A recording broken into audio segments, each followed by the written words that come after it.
2020, we have... Oh, hello and welcome to Charity Heart.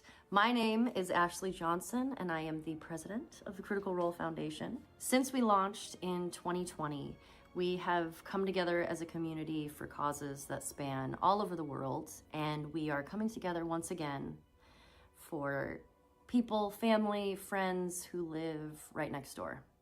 On January 7th, fires spread across Southern California, devastating thousands of people and animals. And if the past 10 years at Critical Role has taught us anything, it's that community is the building block upon which anything is possible. So now that we are out of immediate danger, it is time to rebuild. So we gather here on Darrington Press with Roleplay Relay and this incredible cast to raise money for California Community Foundation Wildfire Recovery Fund, Latino Community Foundation, and the Los Angeles Fire Department Foundation. The fires are out now, but the work is just beginning and there is so much to do. Thank you for joining us, and please enjoy the show. Ooh, what's up, Internet? My name is Nerdy, and this is Charity Heart, the penultimate, my favorite word, session, as we dive into the capital city of Faerulaif, Dukdelv, for a journey that will take us, hopefully, to one unassuming frog guy's tax forms.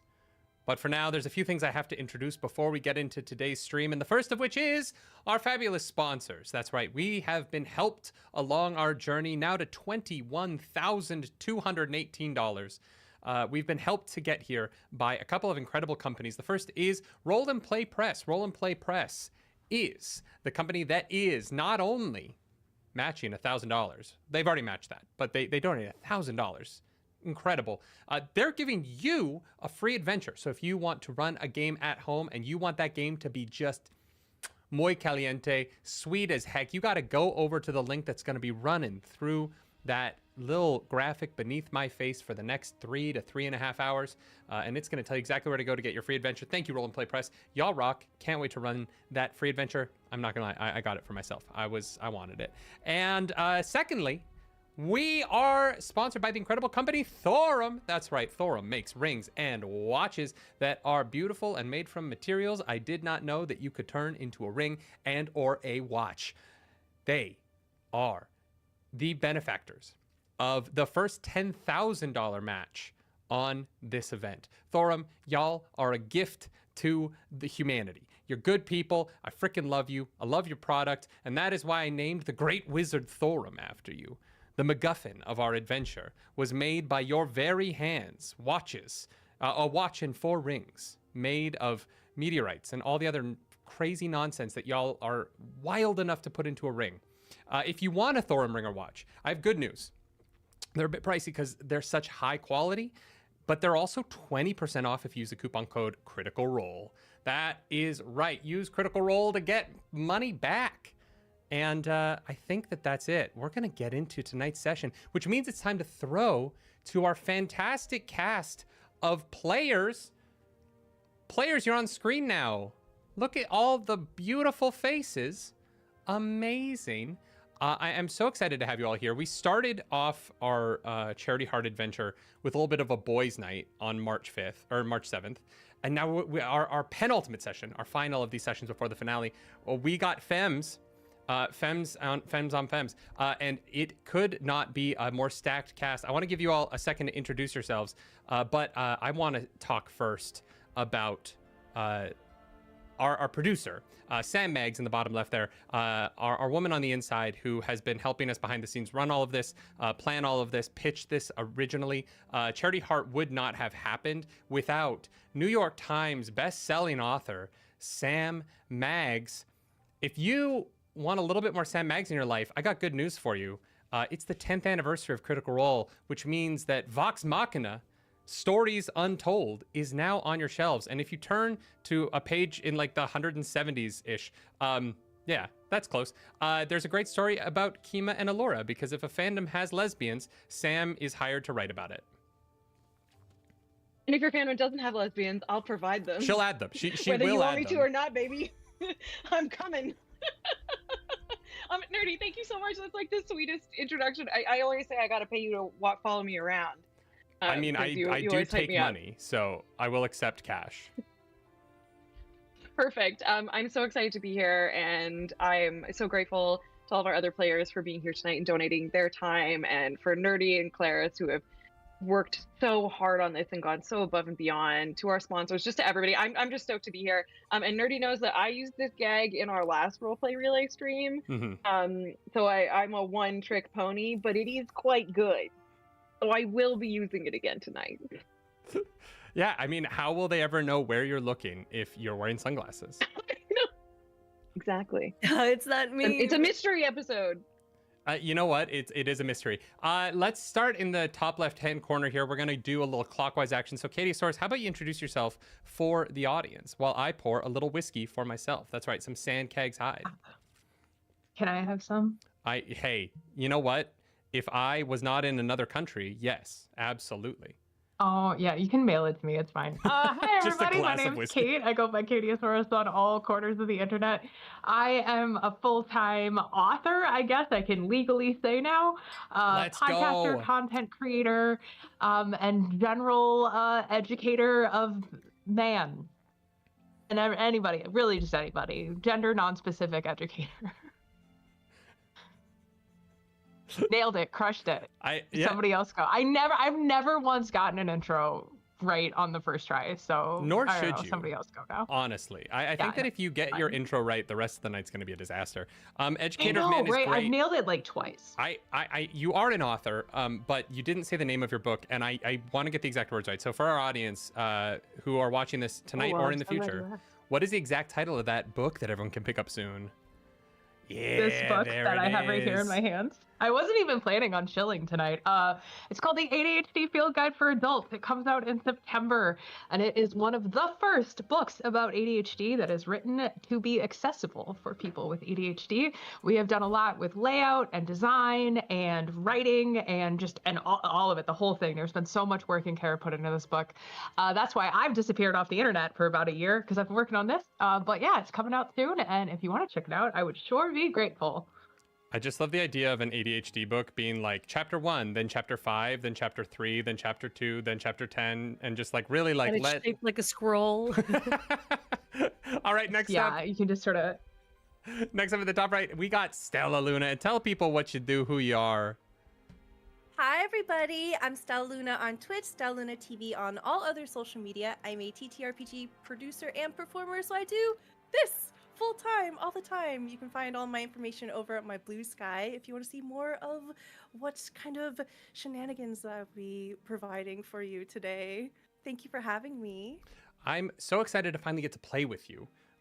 We've been boats crossing in the night on projects, and so I'm so happy you're at the table.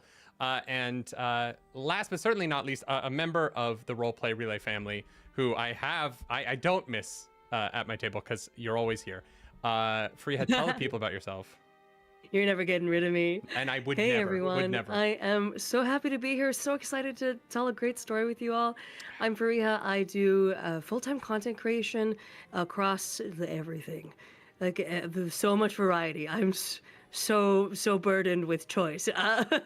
But it's stuff across TTRPG, stuff across fitness, sapphic comedy content, and the through line through it all is just good stories and learning and good people, good memories. Absolutely. With all of the lesbians introduced, I think it's time. That was mostly for Sam. It is time to play CHARITYHEART.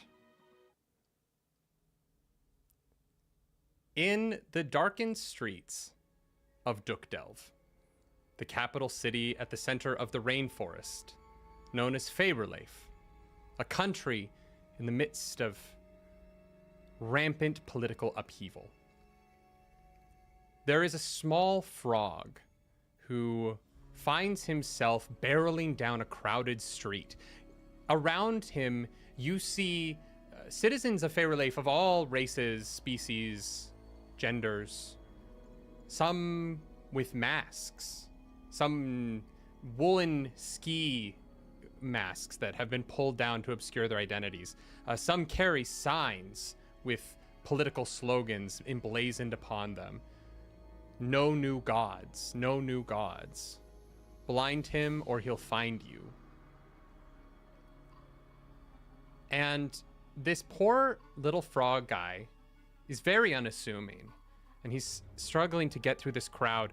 He turns down a darkened alley and he pushes through and comes upon a church that has been here for thousands of years in service of many different kinds of gods that have looked down upon Faerulaif.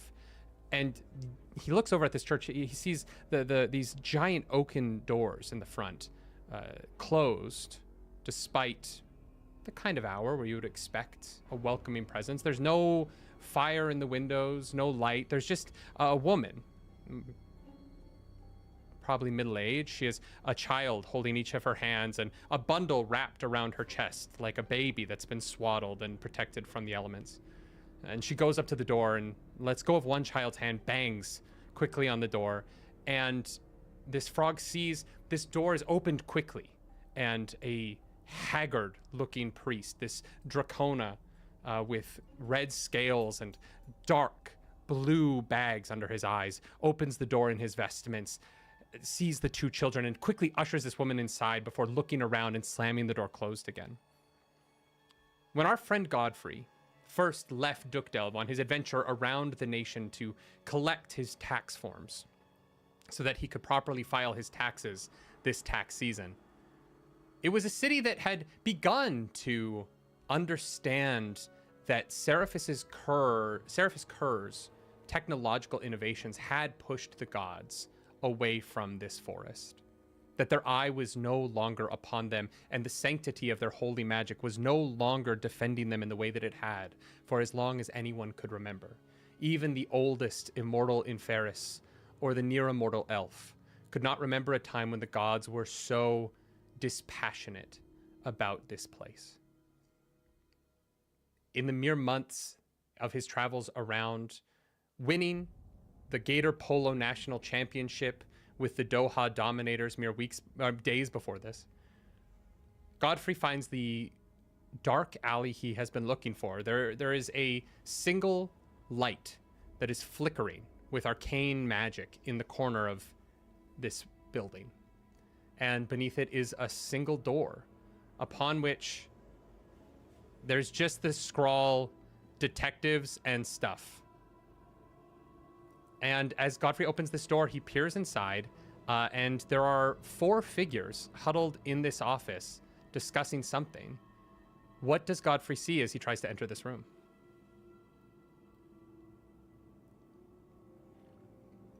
There is a 5'2" fawn with curly, massive hair, almost a dark purple in the shadow of this room, rummaging about the different drawers. There's gotta be another light bulb in here somewhere. The one outside is flickering. What if the person we're supposed to meet won't be able to find the door? There's gotta be a light bulb here somewhere. And she is just rummaging about, throwing things aside, trying to find a light bulb to replace the one outside. What's your character's name, this fawn? Yes, this fawn's name is Sorry. Sorry? In Canada, we say sorry. Sorry. It's up to you. Both pronunciations No, are you're so good. correct. This frog speaks up. Oh, hello. No, I found it. The light wasn't consistent, but it is there. Hi, my name's Godfrey. I'm so grateful that you were able to meet and help me with the problem that I'm having. Oh, curious. And you see Sorry lean in, these large spectacles adjusting on their nose as they peer towards this person, and they gesture over to one of their companions. Hello everyone. My name is Godfrey. Who else is he seen in this room as he's looking around at the four of you? Standing back kind of in the shadows as sort of the like polar opposite of story, which I'm not going to be able to say Americanly for the entirety of this stream, and I'm going to get made fun of about at work for eternity, as it tends to happen, is a different goat type creature, a fearbolg, in fact, but a goat like fearbolg, because I make the rules. So whatever. If this fearbolg wants to be goat like, he can be. He is leaning against a wall in the shadows with like 1 foot up on the wall against him. He's kind of like taking in the scene. He's in like very shabby, kind of like a shabby overcoat, and like, you know, shabby kind of like business casual clothes that have seen better days, kind of messy hair that maybe hasn't been washed in a couple of days because maybe he also has ADHD. I don't know. I'm spitballing. And he's got on a pair of shades, even though it's nighttime. He's kind of just standing in the corner. And his name is Billy the Goat. He kind of says,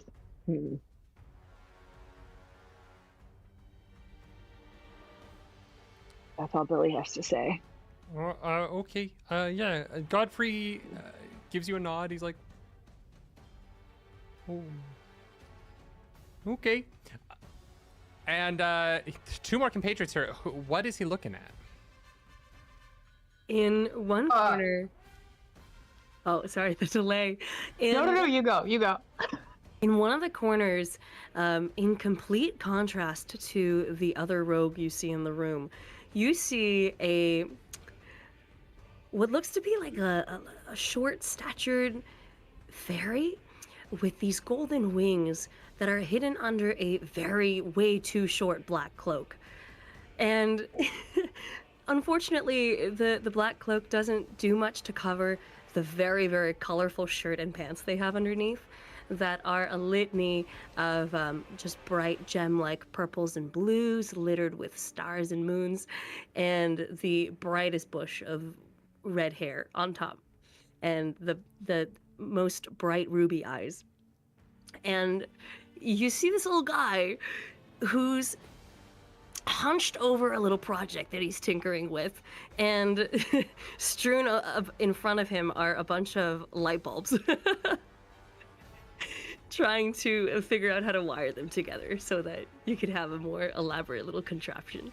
And what's your guy's name? Yes, and such a good call out. We are both rogues. Thank you. I forgot to include that in my description. Also, like far away rogue versus close up rogue. Yeah. What's your name, Fareeha? I'm Watt. Watt. Love it. Not what. Watt.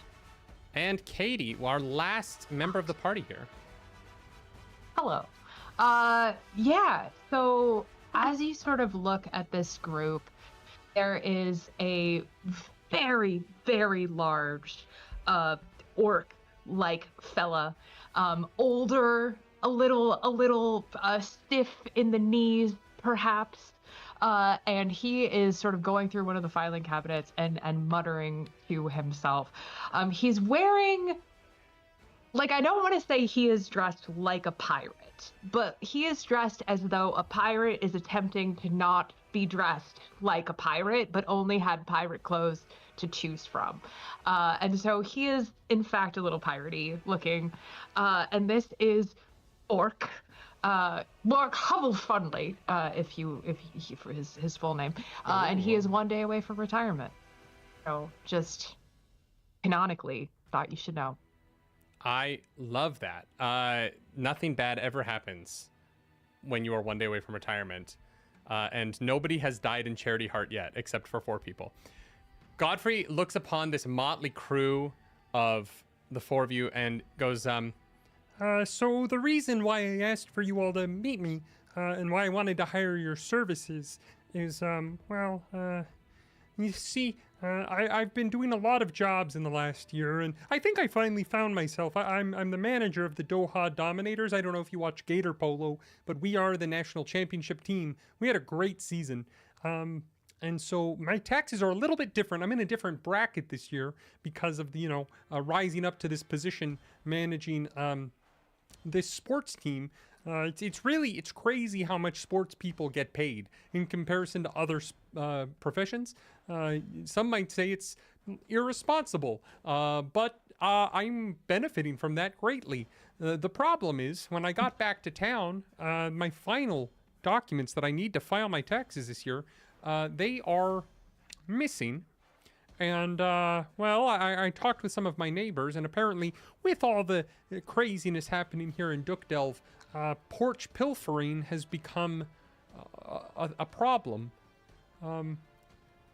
If I'm going to be honest, I can't get the documents remade in time to have my taxes filed before the deadline, but so I need someone to help me find who pilfered my porch goodies, is basically what I'm saying.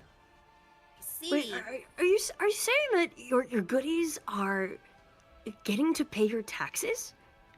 I've got a really big rebate coming this year, and so if I can get that, if I can get my tax return, I think I'm going to be able to move out of the community that I'm in. I've got my eyes on a brownstone, and I like my neighborhood quite a bit. It's nice, but it would be nice to move up in the world. I've worked really hard, and I think that I think that it would be good for me to, be around other people and maybe find a partner. I want to try to cast a spell.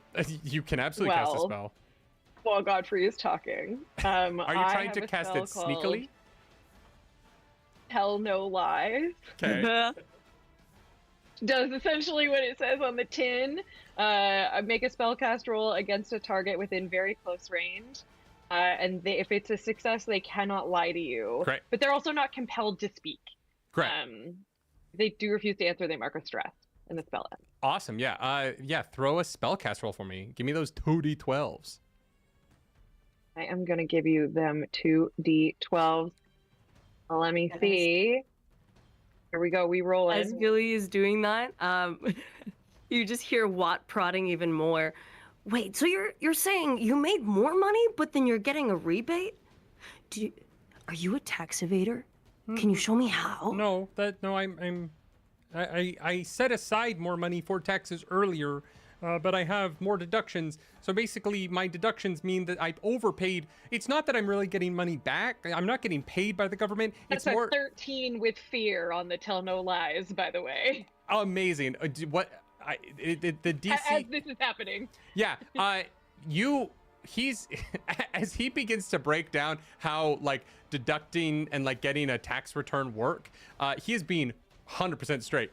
There's not a lie in this man. He is telling you the exact truth. He genuinely hired you to come help him get his tax returns filed because Jasmine Ballar wanted that to be the plot of this game, and so I do what Jasmine says because she's a better DM than I am. And so, yeah, he's like, so basically, yeah, so I've overpaid the government and I'm getting money back. It's not that I'm evading paying my taxes. It's just that, it's just kind of how this works when you're on a W-4. Interesting. And you see Sorry pull a clipboard out from their robes. I have a few follow-up questions if you don't mind. Yeah, of course. When's the last time that you saw such missing form? Never. I was told that they were delivered to my I was informed magically via sending that they were delivered, but I never saw them because I wasn't there. Otherwise, I would have just grabbed them. What location were they supposed to be delivered? My house. Yeah, right just on my front door. I live in, I wrote this down. We're gonna call it, Wetland Hollow. I live over in Wetland Hollow. One of the amphibian communities. Yeah. Next to the giant lily pads. Wow, that's true, but still somehow offensive. Thank you for that. Yeah. You see a ribbit and you just immediately think lily pads. I guess we'll never get away from that one. Next question. Next answer. Who is supposed to deliver this to you? Well, I mean, they did deliver it. The FPS, the Fey Relief Postal Service. That's why I got the sending saying that they did drop the package on my front door. But did you confirm that as true and honest? These court pilfering pirates often, use subterfuge and guile. Perhaps I do know they're sending that. I don't know if you've ever had a package delivered with tracking, but they do send an image of your parcel on your front porch as part of the sending. So I received an image of right. my house with the parcel laying there, and then when I returned home from my trip the next day, it had been pilfered from the porch. Surveillance state shit. Yeah, I've heard there's these camera orbs everywhere. That's crazy. I don't know. Perhaps there's a way to those could help with this, but Do you have any idea who would do such a thing? no. I think I can't imagine who would want my tax forms. Sometimes Enemies? I make like an Uber Eats delivery, and I can understand why someone would steal some tasty tadpoles off my porch, but this feels like something else. Do you have any enemies who might want to, I don't know, specifically inconvenience you in a financial way? Oh, that's really interesting. Yeah, I guess I do now as the manager of the Doha Dominators. I have several enemies, including the managers of other teams, fans of teams like the Sandtooth Tigers, who we defeated in the national championships last week. They might be really mad at me, just because, we played a really good game. We poloed those gators, if you know what I mean. It's not really how that works, but that's just a little bit of gator polo humor.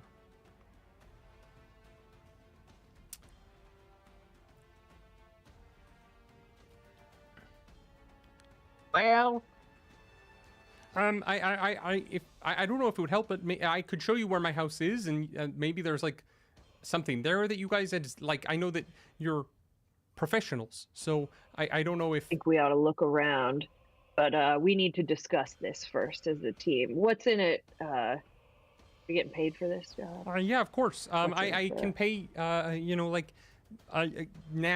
now, half after I get my tax return, because that's when I'll be flush with cash. Okay. As Godfrey steps away from you to give you a moment to talk about this, I just want to shout out Danny the Geek, who accidentally missed the middle two streams, donated $150 and didn't get a redeem. So if there's something that you need, Danny, if there's something you want to happen to these players, let me know, because that's a pretty great donation. Gregory, and you've been such a wonderful supporter of Charity Heart too. Just want to shout you out. Thank you. Hell yeah. So cool. Gregory and M. Sheets, thank you as well. Appreciate you. Huh? Gregory. So Godfrey walks away from you and leaves you alone for a moment to discuss. We get some weird vibes from this guy. I think we should go check it out. I'm quite curious. Not because of the Porch Pirates, but because of him. Yeah. Who wants to get their taxes in that bad? Nobody. What's wrong with you? I do. It's important to fill That's out what I mean. paperwork. And then if there's a serial form stealer out there, I want to do something about it. Well, Such a good point.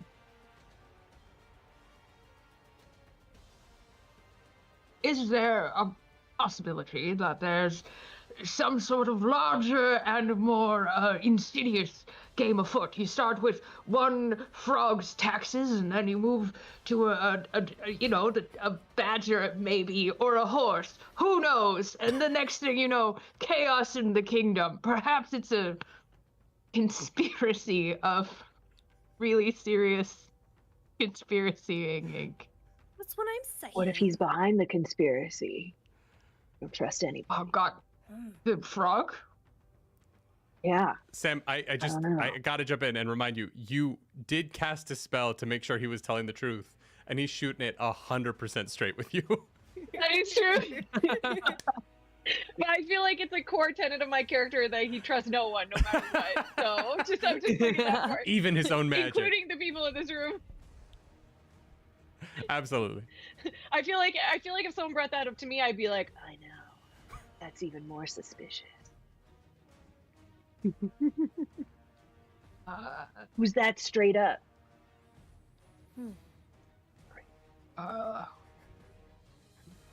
This all tells me we have a lot of good reasons to investigate. So I think it could be a grand conspiracy. Frog Guy could be weird. We could have a serial form thievery happening. So whatever is going on here, I feel like we should probably check it out. Also, we are getting paid. Yes. I like money. Yeah. Well, all right. Everyone on 3. And sorry, will put their hand out in the middle of the group. Ah, yes. Everyone do your communal cheers that you've previously agreed to on 3. Yes. 1, 2, 3. Paperwork! Good mystery solvers. We need to work on that. It's bad every time we do It's it. free form. Did you, Improv Stella, did you say exercise. pay for work? Paperwork. That's even better. And so, yeah, you do this loud cheers of a variety of phrases that are unrelated to one another. And Godfrey, who has found like a seat near the front door, quickly steps up and is like, Does that mean you're gonna do it? Oh, amazing. Thank you so much. Okay. Well, if you're ready to go, we can head over to my house and you can check out the porch that I previously discussed. Or I can wait outside if there's any preparations or anything that you need to do. It's really up to you. Well, before we get started, Yep. we need to sign this liability paperwork. And Yeah, of course, paperwork. Sorry will provide a form that we have been using forever for our clients to make sure that services will be rendered as expected, etc., etc. you see, he reads he actually reads every line, and there's a couple of places where he like scratches out a couple of dates and updates them because you've been using this form so long the years on it are wrong. So he just quickly like goes through and like proofreads the contract you've provided for him, and then he signs at the bottom. Thank you very much. All right. Does anybody else need anything before we head out? Watt has taken to staring at what was his name again? Godfrey. Godfrey. At Godfrey in earnest interest. Do you have 2 eyelids or is it 3? Oh, that's interesting. right? I think it's 2. Yeah. We have the ones that go up and down, and then we've got the ones that go from back to front. Oh. Can you feel the ones in the front? Do you feel your eyelids? I don't know that I've ever... You watch, he like reaches up and like peels one eyelid off and he's like playing with it. He's like, yeah, I guess if I like really try, if you touch it on its own, I feel it. I don't really feel it move though. Oh, sick. Fascinating. Yeah, it's ribbits, we're people too. Shall we head out? All right, I do have several questions for you, just along the journey Yeah, about we can do your that as we walk, for sure. strategy for the Doha Dominators. In fact, how did you come to build such? And he just starts like peppering him with like sports questions as they're like walking out the room. Yeah, so I got the job definitely because of nepotism. It's owned by my uncle, who's a ribbit, and he was like, you know what, I need a ribbit who is really good at X's and O's. And he knows I do pay attention to my paperwork. So he was like, if you can get your paperwork in on time, you can get the goal in on time. And the ball in the goal, and I did. We had a great season. It helps that we had a druid masquerading as our gator. So we did have a sentient person pretending to be the vehicle upon which the main player rode. Yes, follow-up question.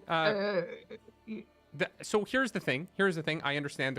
Before you even ask, we did not choose that. We were unaware that our gator had in fact been an Inferis who had been turned into a gator by Thorum 300 years ago and had been living as a gator, attempting to win gator polos so that he could be freed from the shackles of the spell.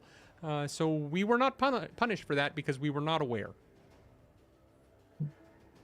I was going to say, is that cheating? But I suppose the tenets of the spell created such a situation in which, it had to be done in order to release the poor person from his spell. Oh, well, and then my team did immediately kill him upon releasing him from the spell, as he was going to destroy... Why?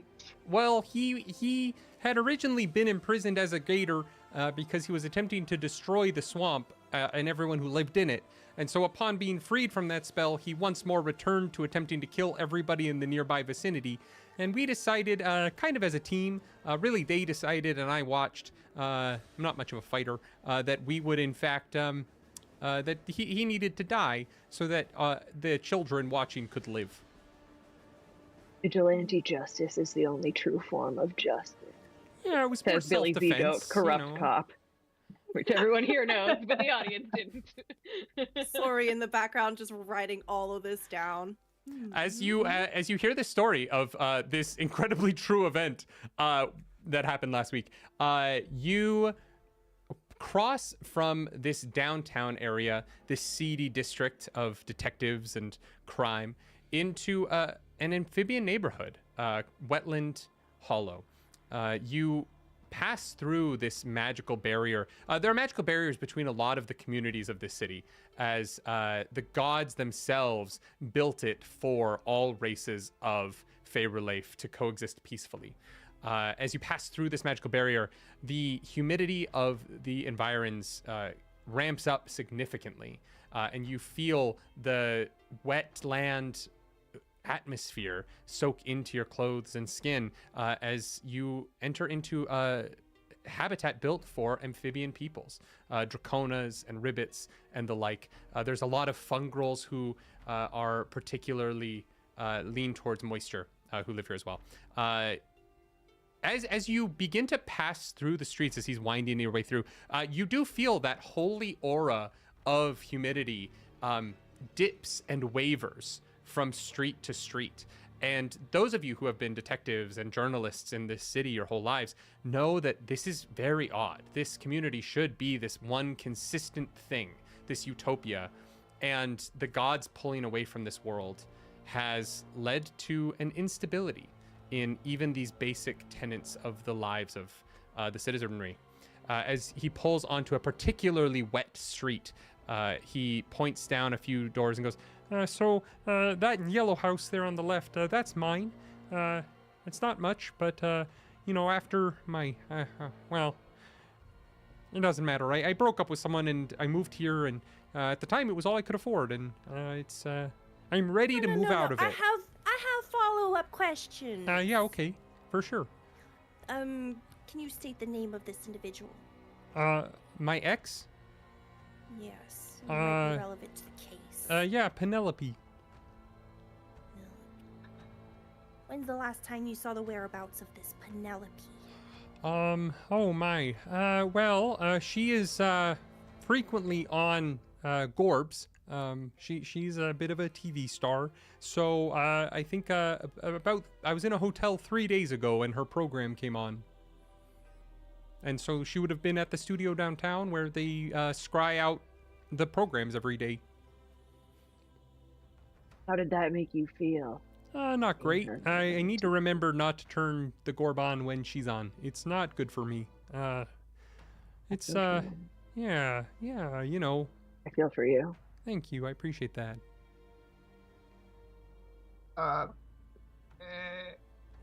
I'm gonna need all of you to roll an agility check for me really quickly. As...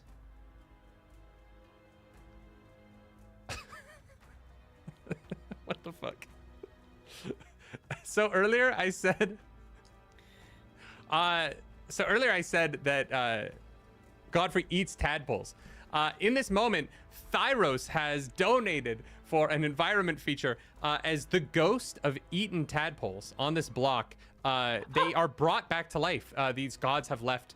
The humidity is thrown off, and in this moment, the spirits of these tadpoles come back to life, and lancing through the air, these ghostly tadpoles attempt to pierce your bodies. I need an agility roll from everyone, thanks to Thyros. Oh my gosh. It's pretty horrifying. 13 with hope. 13 with hope. Okay, that's a failure. I've got 21 with fear. 21 with fear is absolutely a success, but I will take that fear because I love fear. Got a 17 with fear. Oh my god. Y'all, give me your fears. That is a success, though. And Stella? What's I've up? got an 11 with fear. 3 fears and a failure for you. I love it. Okay, Sam,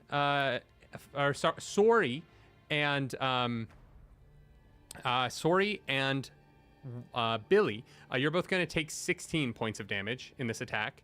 And Watt and Bork, you're both going to take 8. Okay. The environment features are pretty harsh. It is a donatable attack. Yeah, I did say that Godfrey was eating tadpoles. I want to remind you, ribbits and frogs are not the same thing. And while ribbits do eat non-sentient frog life, they do not eat sentient frog life. It's an important distinction. Oh, I should roll for Godfrey too. Godfrey's going to take this attack. But he is so adept at ghostly tadpoles now, because this is just what his communities come down to. He Neos from the Matrix is fucking way out of this shit. Does anyone want to use armor to take some of that damage away? Yeah, I thought you might, Sam.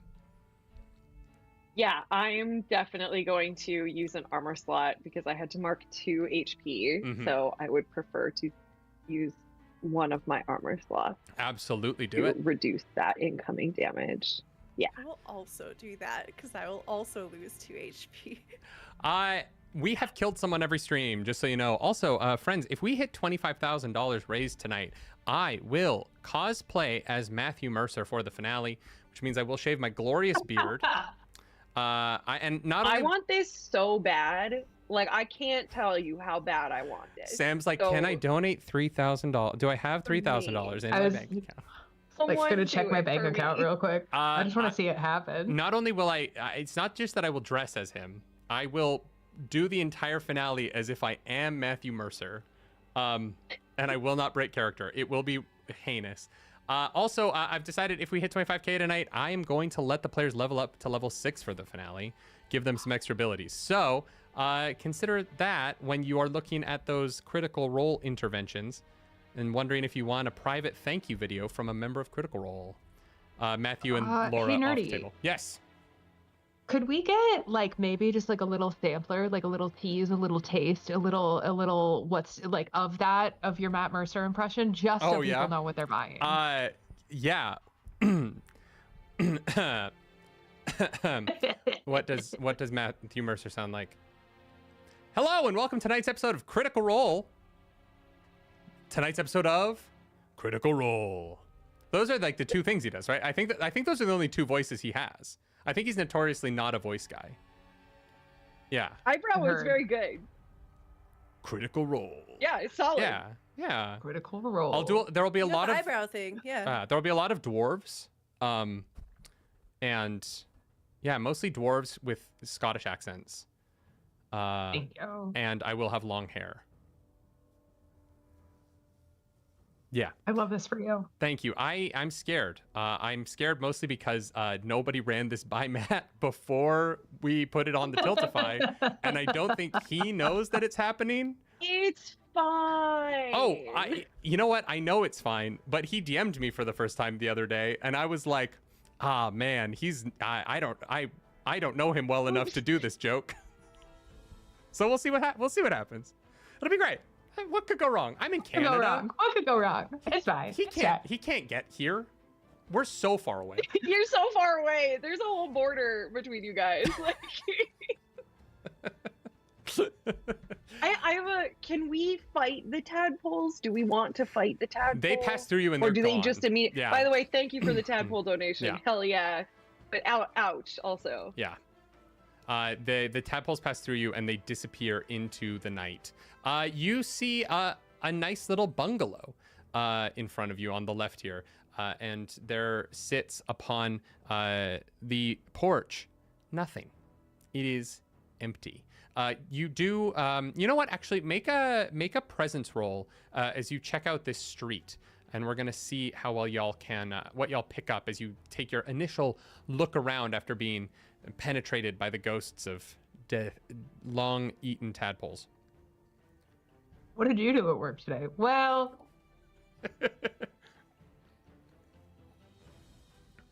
God. I don't think anything tonight could top discussing whether or not a scorpion's tail is circumcised or not from last stream. So I think we're in safe hands. All right. I got an 11 with hope. Ooh, okay. Did anyone beat an 11? I've got a 17 with fear. Duo 17s, great. Oh. What was the roll? Sorry. It was just a presence roll to see if you could like suss out the vibes after being attacked by the ghosts.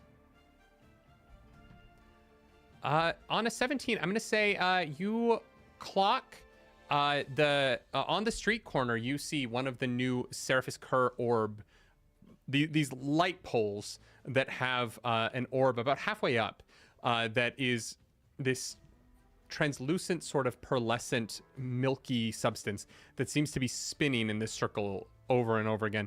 You know that these are arcanic devices that have been recently installed around the city in the attempt to modernize the police force of Dukdelv, and they do monitor and record the actions of the community around them. And so If there's anything else to know, I rolled a crit in Daggerheart on that one. Shit. I rolled 2 4s. So just in case, that's a crit in Daggerheart. At first I looked at it and I was like, that's a garbage roll. But then I remembered. That's a crit in Daggerheart. Crit and Daggerheart is a double on your hope and fear die. So I'm going to say the rest of you are checking out the porch. There's nothing on it. It does seem just empty. You see the this orb, Sam. I think that Billy also sees there is about 15 feet down the sidewalk past this house. There is a patch of the sidewalk just near where it meets the grass, where there seems to be a gelatinous substance. Everything here is damp, but this seems particularly thick and reflective. And at the edges, it seems to be like drying in a way that is caking into the sidewalk in kind of a gross way. But from a distance, you can't really tell what it is. I want to approach it and like go kind of, well, these guys are examining the orbs, the scrying orbs. I kind of want to like wander over there and, you know, I think I'm going to like sniff it. Absolutely. Sure.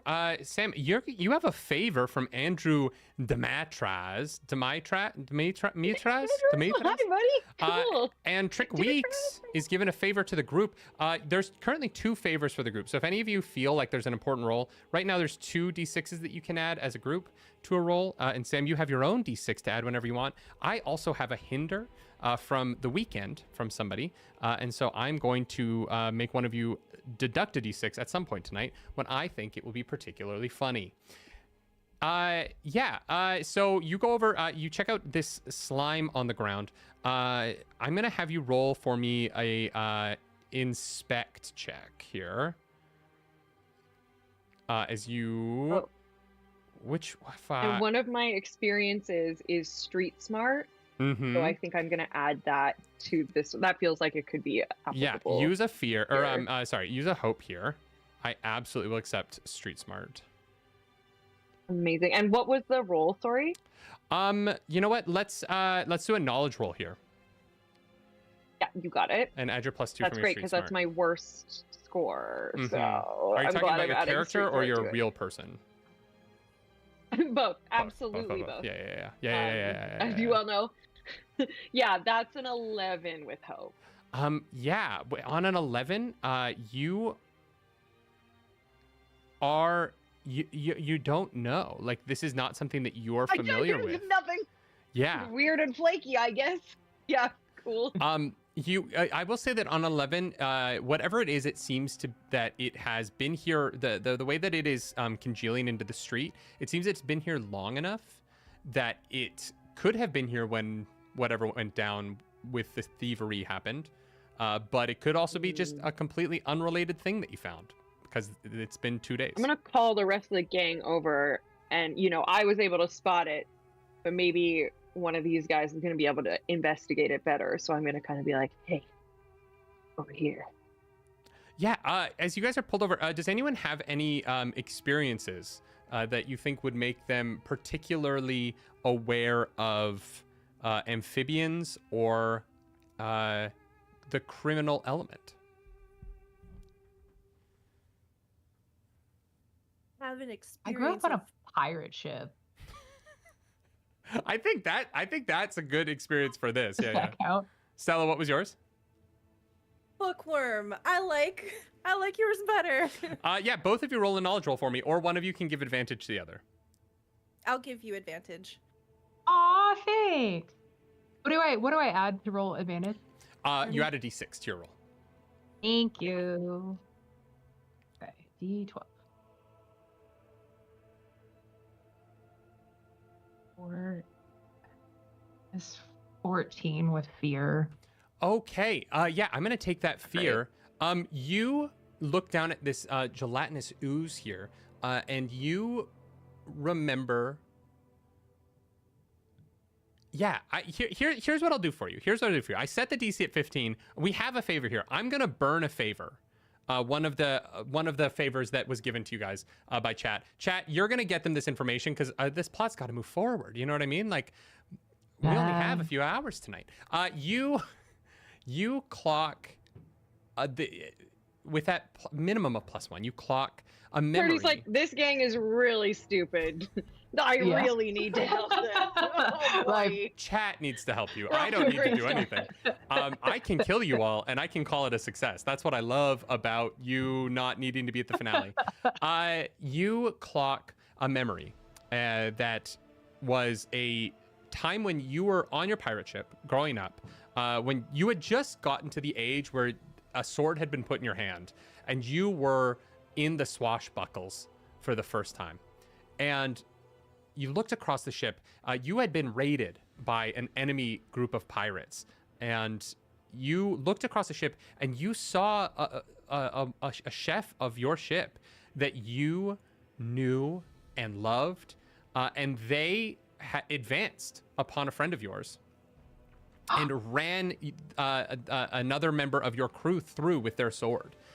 It was a violent betrayal that shocked you, and then you looked over, and across the ship you saw that same chef was standing there fighting these enemy pirates. And as you looked back to see what is happening, this person mimicking a chef of your pirate crew dissolved away, revealing this catfish person underneath who had taken their shape to trick and beguile this member of your crew. And you had managed to get a healer and save them, but you know that when catfish drop a persona that they have incorporated, they leave behind a residue, a mass that is whatever it is that they wrap themselves in to take on a new look. I convey this information to the group. Yeah, the whole story. And so yeah, you all get a long story from Bork about catfish who take your identity and impersonate you. Oh, I wouldn't have believed this if I hadn't have seen it with my own eyes. Oh shit, boss! I gotta look into this. That's so cool. Yeah. I'll have follow-up Could they be true questions porch later. pirates? Porch pirates. Bork like slaps a hand over your mouth, and he's like, "Be careful what you say. They have ears everywhere." I'm sorry. You are sorry. All right. Yes. You are sorry.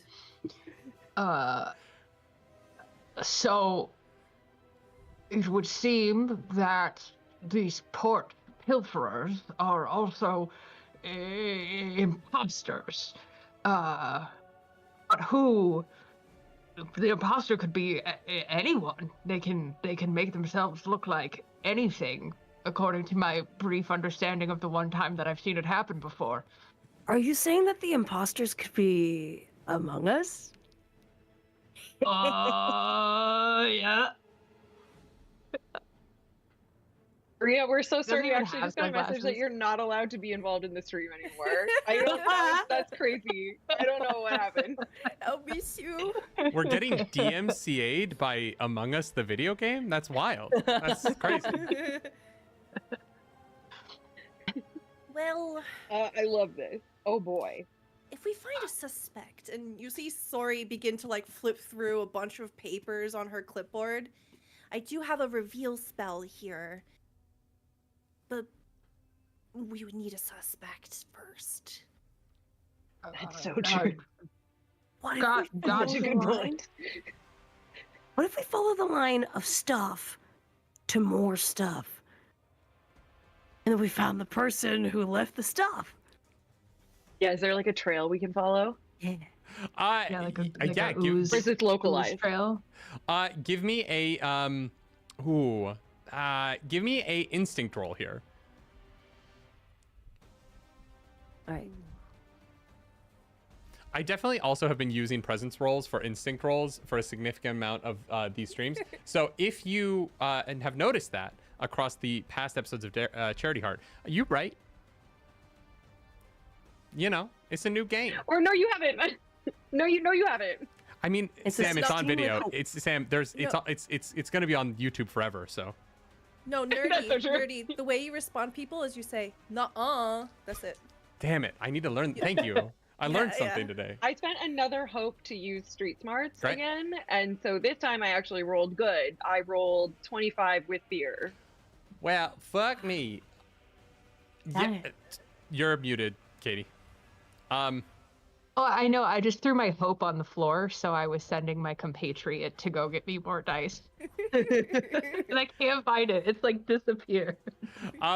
As you with the 25, as you look around this space, the first thing you notice is you clock that arcanic orb that is on the street corner there, and you look up at it, and from the angle that you're currently standing, you realize you are just outside of that orb's view of the front of Godfrey's house. So whoever did this is very aware of the angles that camera caught and dropped this just outside of, just after that orb's vision would have stopped. While these guys are looking, I want to pull Godfrey aside and talk to him a little bit, like mano-y-mano. But whenever you're ready. With a 25, I will say you also do see there's a slight slime trail that does lead away from here. But as you pull Godfrey aside, he's like, Have you guys found anything? Is there anything helpful here? I know it's not a lot to go off of. We're doing pretty good, Godfrey, but I just wanted to say that I feel like I really connected with you earlier about your ex. And I'm really sorry. And I just wanted to ask you a little more. I want to give you the opportunity to like open up and share with me if you're like going through it. I just wanted to let you know I also have a real bitch ex. I'm divorced. Oh, that's You know. unfortunate. Yeah. I'm here for you, buddy. Uh-huh. You know, Yeah. I'm here to talk to you about it. You know. Yeah, I mean, I think that I'm at a really healthy place with it. We broke up. I think that her being on billboards and in my orb every day in my house it kind of forces you to get over it. And I'm just. So she broke up with you. I mean, it was definitely yeah. It was one of those situations where I think that I should have ended it a long time ago, but Yeah. when you're dating someone who's famous, there's this weird feeling that if you walk away from all of the bad, you also walk away from all of the good. And that's not a healthy mindset to live in. It's toxic and it leads you to do things you're not proud of. But just because there were difficulties between us doesn't mean that I didn't love the lifestyle and life being a little bit easier while we were together. And I kind of had to learn to do things for myself again when we broke up. But I think, you know, partially because I'm making a shit ton of money again, I'm feeling pretty good about things. Okay. Yeah, I'm sorry Alright, about I'm your here for you. divorce, though. That sounds really hard. Thanks, man. I go back over to the rest of the group and I'm like, the ex did it. We definitely the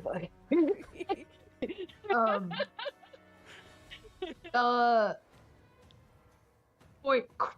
Question. So the orbs that we have are ones that have been put there by the city.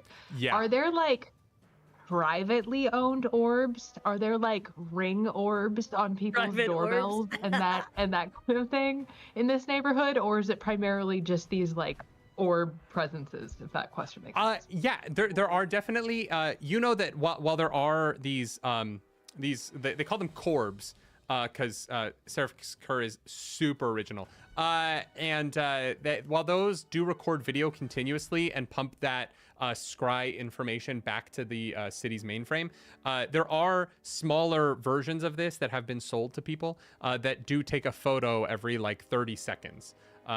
Those are stored locally in the home. So if you were to find a house that had that, you might be able to see something that would be beneficial, or you know, something like that. But yeah, there are like Right. home versions that are a little, you know, they're not as, you don't want to have a server in an arcane server downloading video into your home all the time, but That's fair. yeah. Does there happen to be one at the house across the street? I'm gonna say no. As you follow the slime trail that Bork found, though, that Billy found, you head down the street a little bit, and as you come around the corner, you see there is a really, really nice lily pad. That it is sort of built to look like a lily pad on top. Beautiful entrance. This house has a little bit more money than the houses around it. You can tell that somebody bought 2 plots of land in this community, bone sawed through both of those houses, and built kind of this mega structure here. And on the front door of that house, you do see there is one of these small telecommunication or door. We'll call them ting doorbells. Okay. Also, nerdy, would you say that this is a pretty good example of gentrification?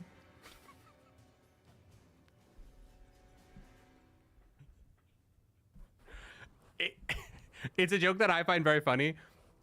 If you had said that out loud, Godfrey would have been very offended, as he is a ribbit. He's not a frog. Frogs are non-sentient creatures. But as the DM of this game, I want to turn the stream off, and we're done. That was fantastic. Thank you so much. Thank you. Good night. Thank you. Thank you, Charity Heart. Tequila is injured now because of that. Inky Petrol is leaving. And the chat in general does not seem to be having a good time after that one. Oh, sorry, everybody. I ruined it for everybody.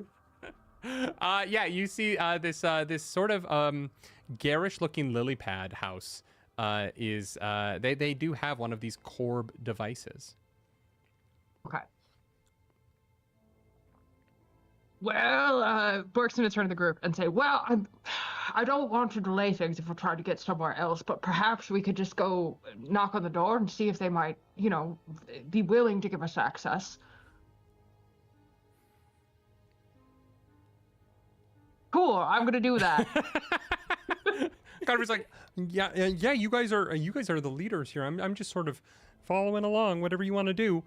you walk over, you see as you step onto this property, the feeling of the humidity of the community dies down a bit, and you sense that you have entered into a like private spell that is maintaining a very specific temperature and humidity on this property in particular. Whoever lives here has a lot of money, and they have built this to be exactly how they want to live their lives. As you step up to the door, you see there is that Corb doorbell right there, and you can press it and ring it, or you can knock, however you'd like to do this.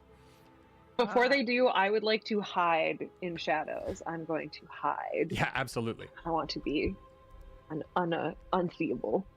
Yeah, you are easily able to hide in the shadows as darkness has sort of swept across the land, and the canopy of trees above blocks the sunlight even on the brightest days. As Bork, you walk up and you ring that doorbell. It is obnoxiously long. The chimes begin to play a song that it does feel like, you know, if you didn't hear it after the first chorus, did you really need a second chorus in your doorbell? But these people apparently feel like they did. As you wait through this bum, bum, I record it. I record how long it takes. And finally, the door opens. Standing before you is a Dracona with golden scales that have been polished to gleam in the light. He's wearing just a very fancy smoking jacket type lounger, and he has a long pipe that he's lighting up as he looks out. Well, oh, hello. I'm so sorry. I'm not quite sure what you're doing at my house. At this moment, can I help you? Yes, I'm terribly sorry to bother you. Also, I really like your voice, by the way. Oh, thank you so much. Great voice, excellent voice. Yes, we're investigating something of some trouble here in the neighborhood, yes. and I was wondering if you would be so good as to give us access to your ting files. From the other night. We're investigating something's gone missing, you see. From the doorbell? Yeah, from the doorbell. Oh, yes. do you I was have... just wondering, just, no expectation, no pressure, but I just thought, neighborly thing to do and all. Oh, yes. I suppose it is. Do you have a warrant for something? Oh, no, it's nothing, not official. We're just trying to sort of help a friend out and put the pieces together, you see. Oh, yes. The second best thing, a business card. And I produce a business card. And it's very nice paper. It has deckled edges. It's textured, gilded, embossed. I think that this business card is so nice that when you first got them, we only have like 10 of them. The rest of the crew all made fun of you for how much money you spent on these. But in this moment, as you hand this way too expensive business card over to this fine draconic gentleman, he is taken aback by it. He's like, oh, look at the work on this. Yes, the print. Oh, it's embossed on both sides. My God, you are detectives. Oh, yes, of course. Please come in. I'll show you my right here. And he leads you off immediately off to the right. I was gonna the DC to get into this guy's house was gonna be super high, but fuck that. Business card was a good move. He leads you off to the right, and there's kind of a study right near the front of this house. You see, there is just a wall of photos of these gold dragonborn kids, and like dragonborns they can have large clutches of children. This guy you've never seen a dad so proud of his kids. There's just an entire wall that is this like monument to everything his children have ever accomplished. And he leads you over to sort of this scene stone that has been polished to be beautifully reflective, and as he scrolls his finger across the bottom of it, it comes to life, and you see he starts to flick through images of the doorway outside of his home, and he turns, so I guess when exactly, this only goes back 3 weeks, so when exactly are you hoping to find something to see? What time frame? Sorry? And then Orc gestures to Sorry, because he knows Sorry's got the notes on lock. Flip through my clipboard. Stella doesn't remember. It was like at some point like 2 days ago. In the last 48 hours. Oh yes, of course. I guess I'll start back. This accent is, I don't know what's going on, y'all. It's he's drunk. He's day drunk, and he is having the best time. He goes back 48 hours and begins. Oh yes, well, it's easy to do. There's not a lot of action on this street, so I'll just look through them all. And he begins scrolling. You see, it is a pretty static image. And 2 days ago, as the midday turned into afternoon, you see there is a moment where around the corner there is a fish-headed person, clearly a catfish with the wide mouth of a catfish, walking down the street in a leather jacket with these like metallic spikes coming up off the shoulders. And under his arm, he does have a thick manila envelope with a variety of papers inside. And as he comes around the corner, the next image he's passing across, and then the image after that, you watch as he taps on a watch that he's wearing.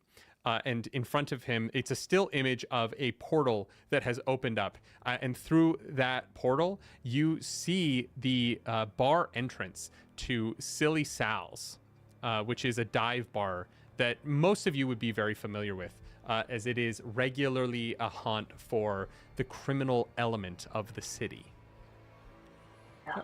That place is a shithole. Ah, yes. Well, it looks like... is this your man? He seems not of the community, we'll say.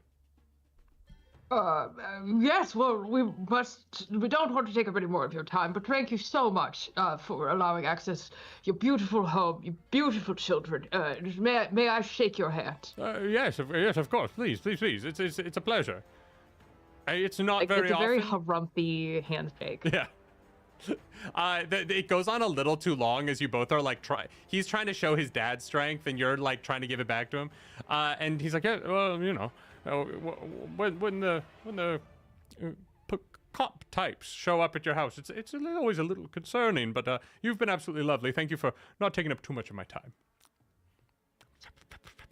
And he leads you to the front door.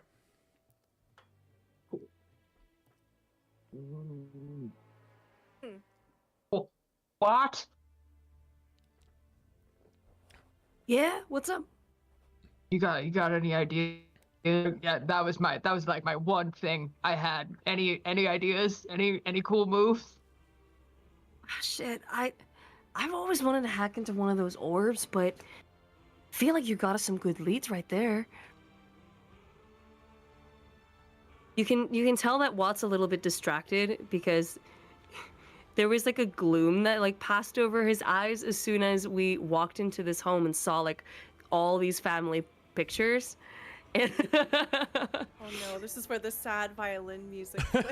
Yeah, there's a tiny violin somewhere as like you just see Watt's expression like be a little bit more downcast for once. Yeah, sorry. What were you guys thinking?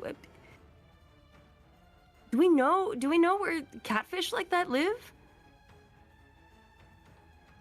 I think we should follow him to Sal's. Yeah. That bar is pretty known for housing the criminal element and also my ex-wife. Oh, that's good for the dungeon master to know. Let me really quickly put that in the notes. I have never been to this location, so I will. I actually rely have. on your There's a expertise. ability. I have an ability called Finesse, which is when you arrive in a new town or environment, you know somebody who lives there. Oh, I thought that could be my finesse. Absolutely. Yeah. What was your ex-wife's name and what species were they? They were also a fearbolg, Okay. but like more of a milkmaid, like some good mommy milkers, you know, situation. Like, iconic. Sure. Why I miss her so much. Mm-hmm. RP. And her name was trying to think of a cow pun on the fly, and I'm not good at it. Linda. You're utterly Linda. stumped. Belinda? Ah. Yes, Moolinda is great. Moolinda. I love that we managed to go 4 streams without devolving into puns, and this crew immediately went for it. You That's crazy to me. the 5 of you catch a train car across town while you were able to sort of walk here from your offices.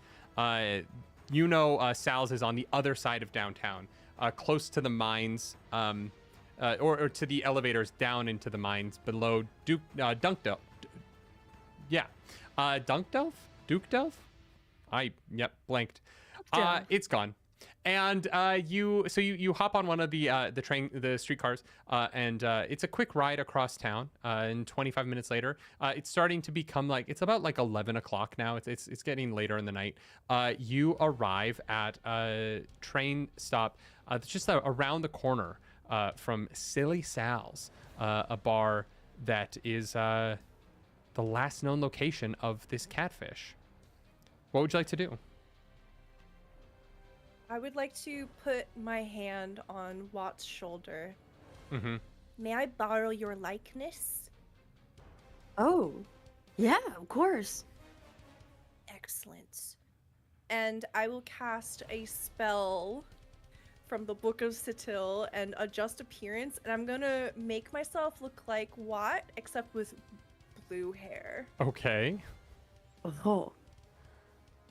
But I still have my very snotty accent. I haven't been to this location before, and I wouldn't want to sully my reputation. But I'll sully yours. Like, I'll stay in the back with you. I don't wanna That's be all right. afraid. I'm okay with having a bad reputation. Look, Uh, you have a Bork's bad just excited to be ass. back. I mean, they make great drinks here. Like it is a popular spot for a reason. As you guys peer around the corner, you see there is the awning you just saw. It is a typical like brick front. The humidity in this area not nearly as bad as the wetlands, and there is just a sign, Silly Sal's, written in sort of like a lyrical-looking red font, and next to it is a photo of Sour Sal that has been sort of cartooned up here.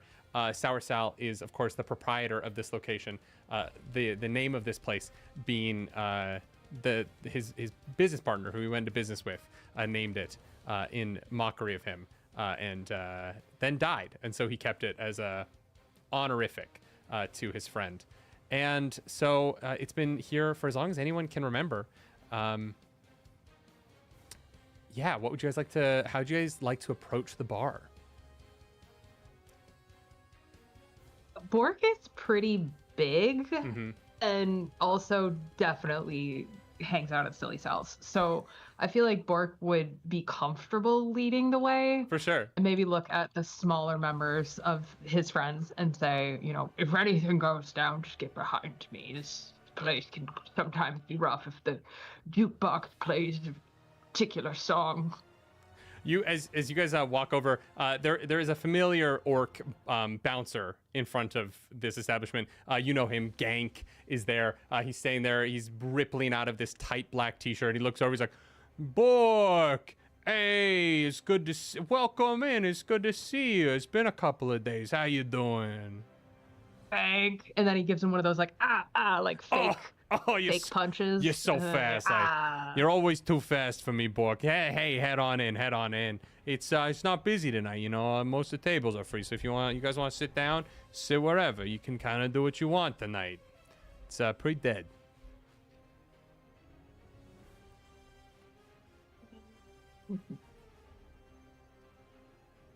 Sorry, just kind of follows Watt and tries to look casual and is totally failing it. Just kind of following Watt's lead. We're walking here. in with two like identical twins. Gank, like, Yes. as you begin to pass him, Gank grabs you by the shoulder and goes, "You watch them, hey? Be careful. They seem a little green." Of course. And you press in. The door opens, and you enter into the most typical dive bar you've ever seen in your life. There is a pool table directly across from the front door in the back against a wall with a dartboard. It is scratched to shit. It's also burnt. There's some like frostbite. Clearly spells have been flung in this location, and this pool table, the felt on it bears the scars of the combat. Behind the bar, you see there is a like squat dwarf just like trying to clean glasses, but his rag isn't quite clean enough to actually do the job that he's trying to accomplish. He's walking along this like raised platform right behind the bar that gets him up above it. And at the end, in a table in the corner, you see there are the 5 or 6 miners from the caves. You can tell them because they have these gray overalls that cover their bodies. Most of them are unbuttoned and open. There's dirty shirts underneath, the sweat stains in a V, and they have purple dust that can be seen across their shoulders and coming out of their pockets.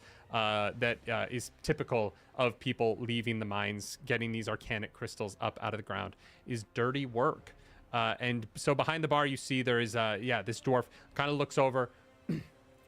Hey, Bork, how you doing? Welcome in. Thanks for coming.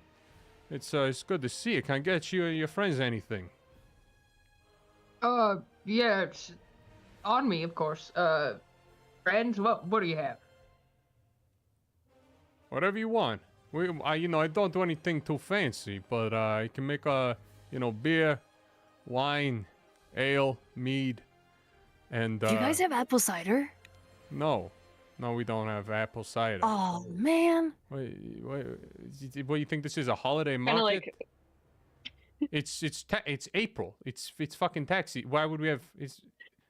Maybe come back in October. I'll have apple cider for you. But it's delicious. It's a year-round treat. No, it's a seasonal thing that you get in certain places in the fall when the leaves turn and the apple harvest comes in. Well, you think this is some sort of like capitalist hellhole where we can have apples year-round because we've manipulated markets and local climates so that we can have whatever we want at our stores at all times? No, you got to wait for the apple harvest. It's the wrong kind of year. What can I get you to drink?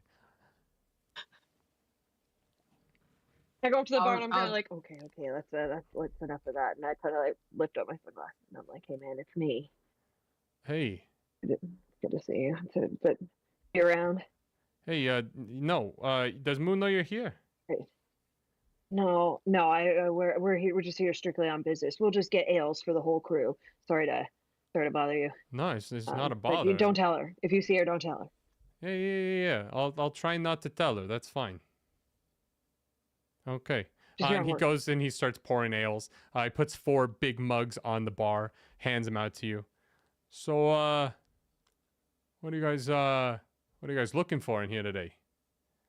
You guys want to play some pool or something? If you do, you need to ask me for the balls. We're not looking for something. We're looking for someone. I said Melinda's not in. Have you seen someone covered in sand or like flakes? Like a little too much dandruff. You mean like purple shit? Yeah, you gotta go. And the miners, they pull shit in here all the time. They're always covered in whatever grime they've been caving off the walls down there. It's just you're looking for someone who's covered in sand? Yeah, the stuff we saw was like kind of white and slimy and flaky, right? Does this person have any other identifying marks, like, I don't know, what they look like? Or is all you got to go off of white, flaky, like dandruff? Because the people got dandruff. That just is sort of a thing that happens when you're a young adult and lasts typically into your middle years. So you can like do Head and Shoulders, but we're looking for a catfish-looking fellow. Oh shit, a shapeshifter, huh? That's a little bit more difficult to find, isn't it? It can be anybody. What kind of business is this for, Bork? Catfish can be dangerous people. I know. It's a little side business we've got going. We're just helping a friend try and track down a lost package. Nothing too exciting. There's been some horse pilfering, down by the amphibian pond. Oh, yeah, no, I've heard packages go missing. The town's a little bit riled up. There's a lot of anger in the streets right now. Yeah, well, and he kind of like keeps craning his head away from the miners towards the other end of the bar. And he kind of goes walking down that way and is like, hey, you had that one whiskey you were talking about last week. I think I finally got a bottle in. And when you get down to the end of the bar, he pulls a bottle off the shelf and he unscrews the lid and he pulls you closer over the bar and he leans down and he goes, so, we have a couple catfish who come in here regularly. They're dangerous folks, Bork. You know which one you're looking for? I gotta say, be careful. One that we know about. Had a coat, spikes, something of a Leather jacket? hot topic fashion sense. Yeah. Ah, fuck, Bork. You can see he gets real hesitant. I'm gonna need you to make a presence roll for me.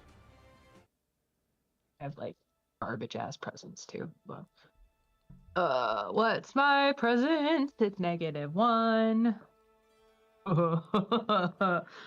Oh no, I don't get that. I don't, whatever it was, I don't get it. There, no. With fear. Yeah, I'll take that fear for if we do get into a fight. He looks at you and goes, "Look, for your own safety, huh? I'm gonna keep some things close to the chest. Just know, this one might be a bit too much for you, huh?" He goes back, starts walking away from there. Hey, I'll reconvene with the team and I'll sort of give them a like, why don't we go sit down over there away from the other people move. As you do that, the door slams open again, and there is a raucous kind of energy that suddenly invades this space as 4 young women walk into this room. They're probably in their like mid to late 20s, and you see leading them is a bovine woman of some stature, absolutely the biggest rack you've ever seen on a cow in your life. Of course, it is lower than you would expect. So she's wearing this insanely low-necked shirt that goes down all the way down to where her udders start at her stomach, and then shows the cleavage at the top of her udders. And she walks in. She goes, "Hey, Sally. Hey, I'm here. I'm ready for a little cocktail. You get those maraschinos I asked you to pick up?" He's like, yeah. Come on in, Melinda. Just come over to the bar and then make sure you keep looking at me. In this moment, Billy, you see your ex and her 3 close friends you know don't like you and are a big part of the reason why that you're divorced from her. They really talked her into it. They have walked in and they have stationed themselves at the bar. And you are filled with immediate dread that they might look your way. Yeah, absolutely. I just try to make myself like as small as humanly possible, but I think in doing so, I make myself even more conspicuous because that's like really shady, weird behavior. Watt is gonna notice this and like in an attempt to help, is gonna cast Veil of Shadows, which makes it so that we can create a temporary curtain of darkness from one point up to a far range from you to another. I'm gonna need you to roll a finesse roll for me. Here's the thing. This is a seedy bar. I'm gonna need you to roll a finesse roll for me to see if you can like lay this curtain without alerting them that you are laying this curtain up for them. Yeah. Okay, so that's gonna be a +4 to being a homie. Yeah, I got you, bro. It is a 17 plus. It's a 21 with fear. You know what? Surreptitiously, while Melinda's at the bar, is going, "Sal, you know, the thing you gotta understand is that the Amarino cherries, they're better, they're more expensive, but they've got less sugar, and you know, I've got a sweet tooth. I like a little bit more sweetness in my beverage." And she's so engrossed in the story, she doesn't notice as the other half of this bar becomes suddenly ensorcelled in shadows. There is now a way for you to make it to the door without being seen, but you would leave without any lead on what might be your next course of action. Okay, fellas, we gotta come up with a game plan. Godfrey's sitting at the table like, is there a reason why I suddenly can't see anything? What are we doing here? Remember when I told you about my ex-wife? Yeah. She's here. But there's some bad news. She's the town gossip, and she might actually know what's going on. Oh, so should someone who isn't you go talk to her? I feel like he knows the crew. Your friends know the crew, you know. Yeah. Maybe Godfrey, you're our best shot. Fuck. Talk to yourself. Okay. Here's the thing. We'll do this because it makes sense. But you're gonna roll to see how it goes. So I need you to roll a 2d12. This is a pure luck check. I'm gonna give Like, you. I need to be in Godfrey's ear, like telling him what to say, basically. You know what I mean? And I feel like she might be able to. I hate when I have to have a conversation with myself. It is me directing Godfrey. Absolutely. I can help with this. Oh, I yeah? can like do like a telepathy chain. Yeah. Yes, that's good. Because then I can do Godfrey voice, so then you don't have to talk to yourself. Great. So here's what we're gonna do. I don't know. We'll use your presence. So I need you to make a presence roll for me, and then we are going to act out you telepathically telling Godfrey what to say as he has a conversation with this bovine sex pot. Yeah, great. Okay, cool. I rolled a 13 with hope. Absolutely. Okay. I know how much information you're going to get out of this conversation. Let's do this. Godfrey leaves the shadows and walks over and telepathically hears in his mind to say, Oh, shit. Oh, God, what is she going to respond to? Okay, he has to say, here's what I think you should say. Here's what I think you should say. It's going to be foolproof. Nice udders, can I buy you a drink?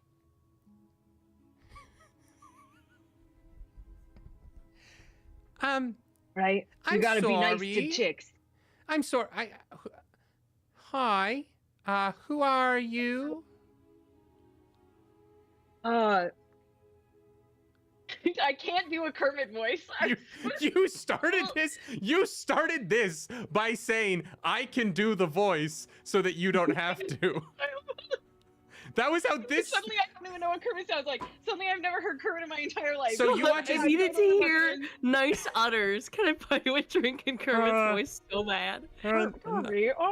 Nice udders. Can I buy you a drink? Nice udders. Well, I was just thinking that I think you look lovely, and I was wondering if I could tempt you with a beverage. Is this what nerds sound like? Nerds? Am I doing a good job?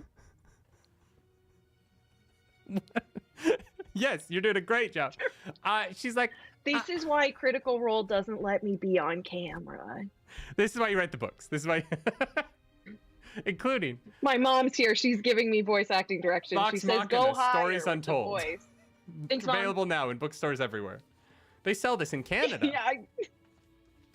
Yeah. You watch it, she's like, Wrong. well, I guess you're kind of sweet. Sure, you can buy me a drink. That's great. I don't actually know if I have any money on me, so maybe we could take a rain check on the drink. But I was wondering if you would happen to see any catfish around here lately. He definitely has money, but he is just repeating you verbatim and not thinking about what's coming out of his mouth at all. Yeah. He is like a wealthy manager. He's like he's the coach of a gator polo team. This dude has coins on coins on coins, and he completely blanks. Sorry, what was your question again? One thing I was one thing I was wondering is, have you before we discuss over a beverage, have you seen any catfish around these parts lately? Sure, honey. Because I was recently bamboozled. Oh, you looking for By someone to dress up as an ex or something? Have a little bit of a good time? I just want to make sure that you are who you say you are, and that you're not going to transform into something else once I buy you a drink. Now I'm doing Elmo, maybe? Nope, that's not Elmo. Hard to say what's happening here. I don't know. It's definitely. I don't know. I don't think you know what Elmo sounds like. It's true. Elmo. What? Rupert How does? just wants to make sure that you're real you. So let me. So I just want to clarify what you just said. So you came over, asked if you wanted to buy me a drink, and then said that you don't know if you have any money, so you're not gonna buy me a drink, but you want to ask me a question. But first, you want to make sure that I'm me, even though you and I have never met. That's. Yeah, before I buy you a drink, I just want to know if you're you, and then I'll figure out my money situation, and then I'll buy you a drink. But my question is, even if I'm not who I look like right now, you don't know who I am. So why would that matter? Shit, I think she's on to us. Wait, what do you mean onto us? Who's? Wait a second. Abort!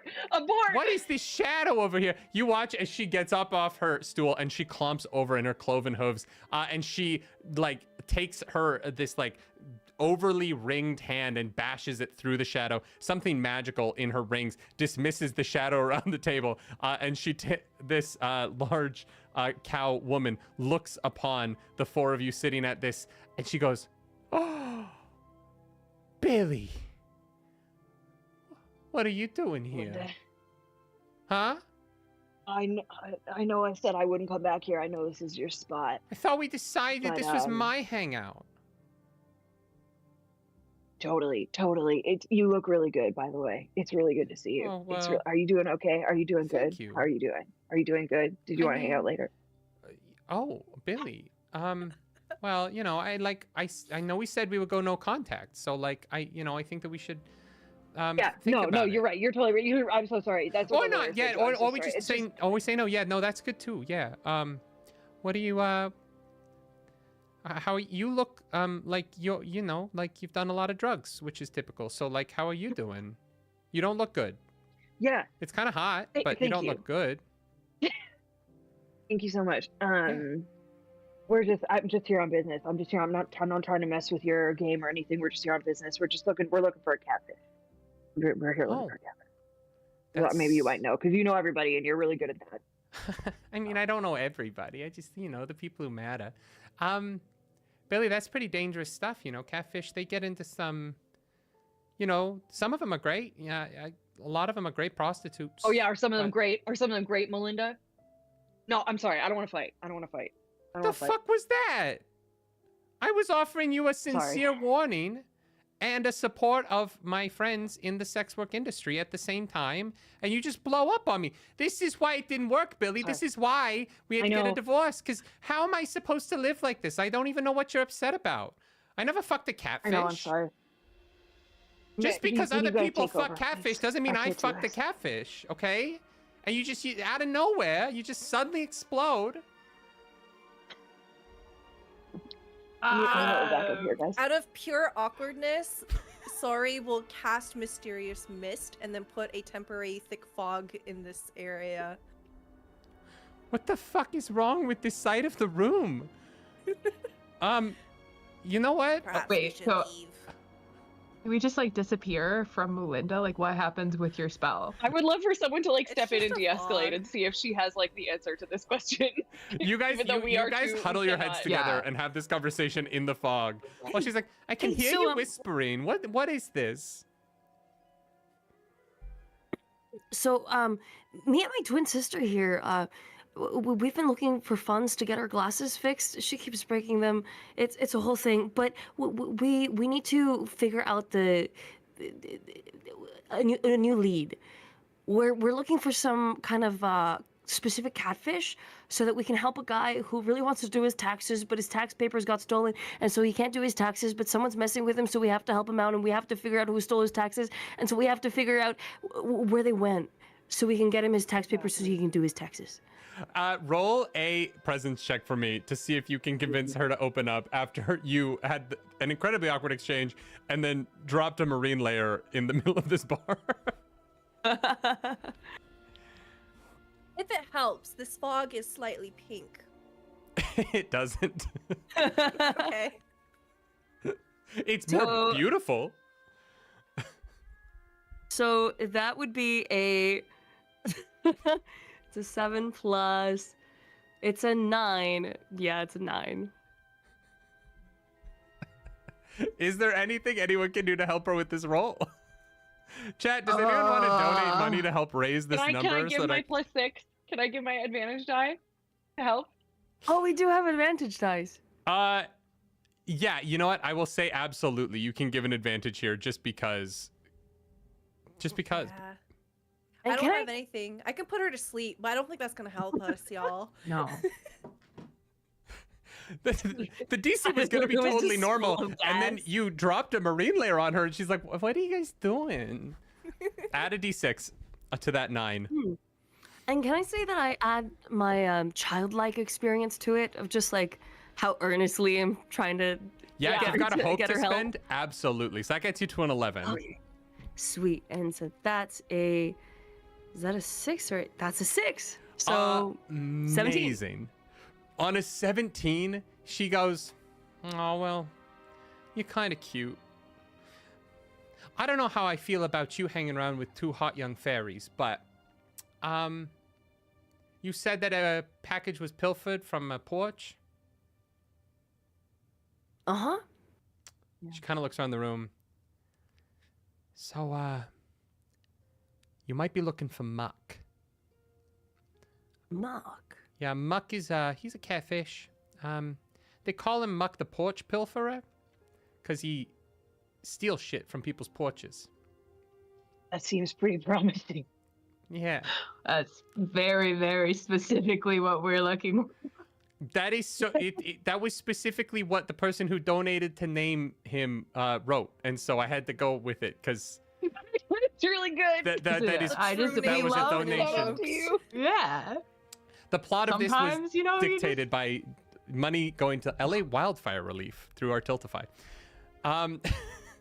Yeah, Muck is look, you got to be careful talking about Muck in here, okay? Yeah, you gotta be real careful. Don't say it backwards. What? Pilferer, porch, Oh, Muck? God. No. I mean, don't say mug backwards. It's not funny now. You made me explain it. It's a sex joke. Oh, are you talking about cum? Oh, I see. Well, actually, what happened? Bork had to think about it. Oh, for a sweetheart. minute, and I then Bork, explained like, it spelled it out, and it was, telepathically to all my companions. Sweetheart, I'm so sorry, but no one in this bar is offended by the word cum, okay?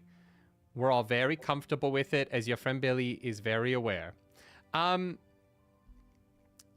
Okay, look, the reason you gotta be careful with Muck in this place in particular is a lot of the miners from down in the mines, they gamble with him, they owe him some money, and they let him hide some of his illegal activities down there, okay? So, like, with that group in the corner, don't talk about Muck.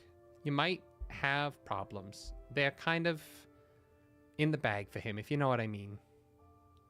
All right? He hangs out in the mines. I mean, he hangs out here, honestly, but... taxes. What? So he wanted the paper so he could do less taxes. I mean, I don't... Honestly, knowing him, he probably didn't know what was in it when he stole it. He just stole it to steal it. I don't know that he files his taxes, given that his job is stealing things from people that do not belong to him.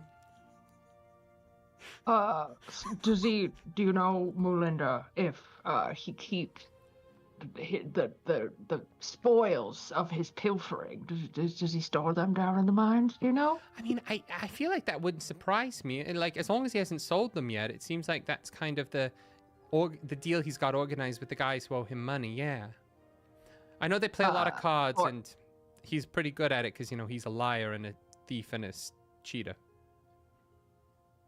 Is there anything that you can think of that we should know about the fellow we're discussing? And then he winks, like, a weird amount to, like, not say the name of the bar.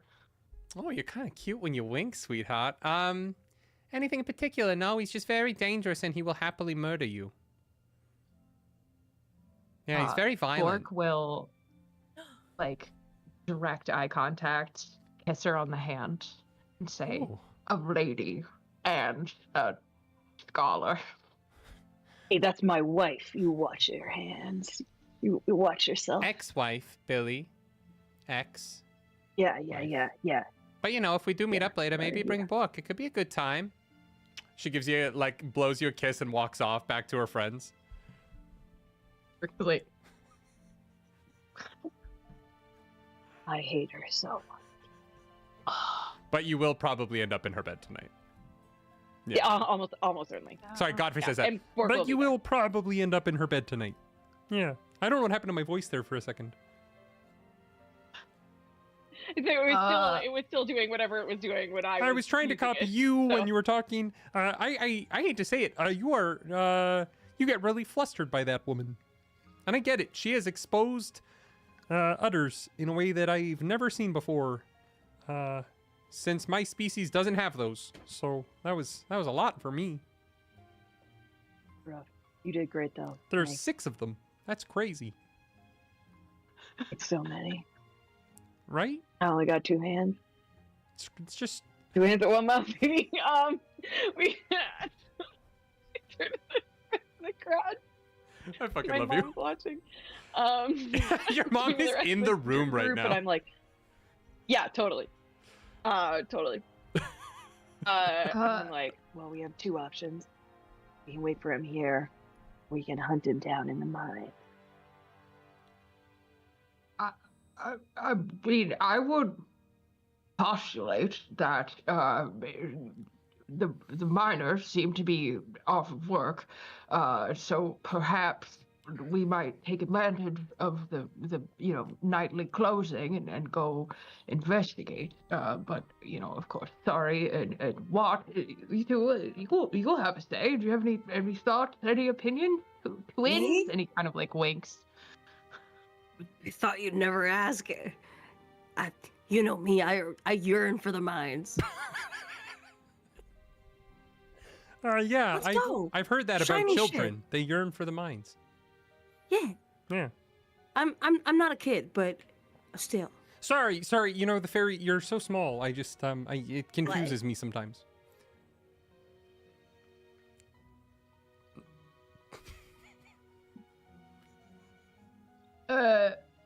Sorry, have you been taking copious notes on the situation? No, I am so uncomfortable here. And this Well, drink, why don't- this swill, she just Well, you pushes don't the you ale don't that she have to didn't drink touch. it. You just put it on the table. Just be polite. It's fine. But we can get out of here if you're that uncomfortable. I feel like we've ascertained the information that we need to have. So perhaps now we'd move it on down to the mines. I'm not trying to tell you how to live your life, though. Does anybody want to do anything else? Fantastic. And then Sorry will pull out her wand and she's gonna cast Arcane Door to the mines. Absolutely. Okay. Or just like at the door, just like okay. I need you That to works. I need you to roll me a just give me a knowledge roll, and we're gonna see like, because the mines are big, we're gonna see how well you land us in like a sweet spot down in these mines. Oh yeah.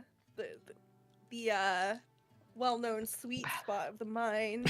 The package room. That was gonna be that's a 17 with hope. Oh shit. Okay. You watch in the middle of this bar. In this bar there has been magical shadows. There has been a marine layer of fog. And now as Melinda walks back to the bar, you see this portal suddenly opens. This like square opens in space and suddenly expands to this space you could walk through, much like the photo that you had seen of Muck in the street earlier. And as this window opens into this gorgeous cave of glittering purple crystals that glint, one of the miners goes, "Hey, that's where we work." And they start to get up from the table as you all begin to rush through this portal before these miners can catch up to you. As you get through the portal, I think all 5 of you get through. Godfrey has been chugging the rest of Sorry's beer after they pushed it away. And he's like, waste not, want not. And he kind of like, with this like jostling belly of beer, runs through the portal. And as he gets through, you close it behind you as these miners start to reach for you. And in that moment, the arcane gate snaps shut, and we have a donation from Thyros. I'm not going to do that, Thyros. I'm going to say that there is an earthquake and stalactites of this sharpened purple crystal fall on you. And you are all going to make an agility roll for me to dodge these crystalline attacks. I'm sorry. He asked for a cum monster. I know that, and I do feel not, like this does give it in spirit. I'm not. I do feel like you are providing in spirit. I am not gonna attack you all with a cum monster. Man.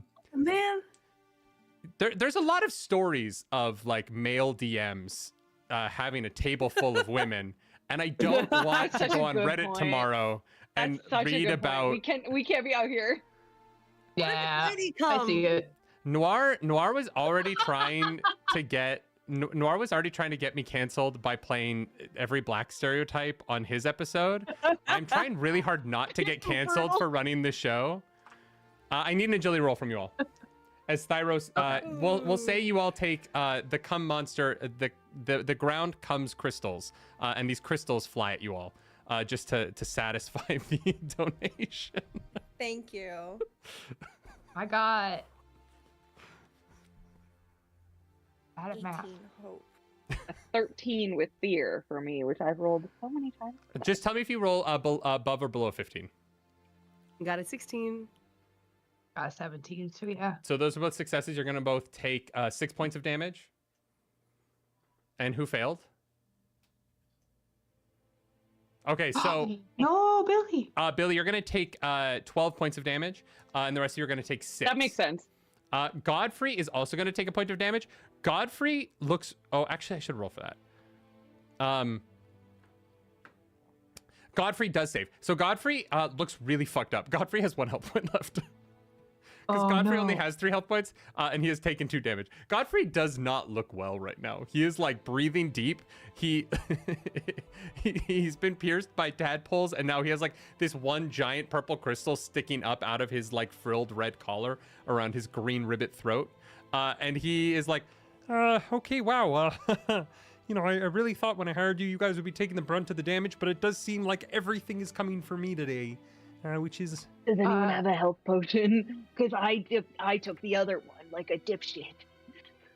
Can I just... How big is Godfrey compared to me? oh, I'm like a big orc small. guy. Yeah, Godfrey like probably Yeah. probably like stands at like hip height on you. Okay. Can I like take off my piratical, like I have an abundance of piratical stashes that I wear. Can I like form one into like a baby Bjorn for Godfrey? Yes. So I can carry him and also maybe use him as a human shield depending on how this goes. Absolutely, you can. Okay. I just want you to be aware, you have picked up 1 armor slot to block 1 health point of damage. So add that to your character sheet. And as you baby Bjorn this ribbit onto your chest, he is bleeding out of his shoulder where this crystal is currently embedded. You hear a voice down from the end of this hallway that you've landed in that just says, "What was that?" And you hear a second voice. That was just a little bit of a tremor. They happen all the time down here, okay? So I just need you to not worry. Everything's gonna be fine, Mr. Seraphis. And at that moment, you all go, Seraphis? That's a very unique name. And we're going to find out more about that after the break. So we're going to take a quick little 10 here. And then when we return, we will do something else. Bye, everyone.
We're back. What's up, everybody? Welcome back to Charity Heart. Our four intrepid adventurers have found themselves by means of an arcane gate that really sped this up at the sweet spot of the mines, which thankfully happens to be near where a certain couple of voices were just heard in the darkness. Godfrey, wounded though he is, has been strapped onto Bork's chest, Baby Bjorn style, to act as a ribbit shield in case damage were to come their way. And we left off with you hearing down the hall, Seraphis, everything's fine, okay? I understand what you need, and I'm making it happen. Have I ever let you down before? What would you like to do in this moment as you're hearing this ongoing conversation between these two people?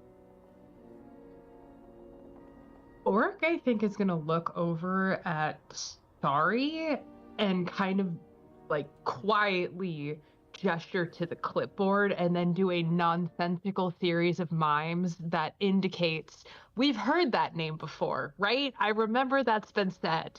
Seraphis is very famous. Seraphis Kerr is a Inferis, an immortal of this world, who has been infiltrating different departments and technologies, and has so drastically changed the technology of the world of Faerleif that the gods have turned away. So like the metallic cop constructs that patrol the streets now, those are his technology. The cameras that you have been using throughout the night, those are his technology. He is a bit of a technological tyrant, but in this court of the Fae, there are the two halves of the Fae court that rules over Faerleif. And one half is adamantly pro-Seraphis, and thinks that we don't need gods, we need technology to liberate us. And the other half are staunch believers in being connected to your roots, connected to the land, connected to the gods that wrought this. And the ongoing political struggle between those two halves is where a lot of the difficulty in the society that you guys all live in is coming from at the moment. Seraphis is winning that, and the more he does that, the more the long-standing way of life of this rainforest is being destabilized. And some people view that as an incredible opportunity for personal growth, and others who are more community-minded see that as a detriment to wider initiatives and the way in which that they can help a wide variety of people. So Sorry will info dump that telepathically, and also cite their sources. You get a like Wikipedia article from last week about like the last year of politics in your hometown. It really comes through like political ad style, so it is a little exaggerated here and there, but for the most part the information is probably true. But is anyone checking? Yeah. So many thoughts. Oh.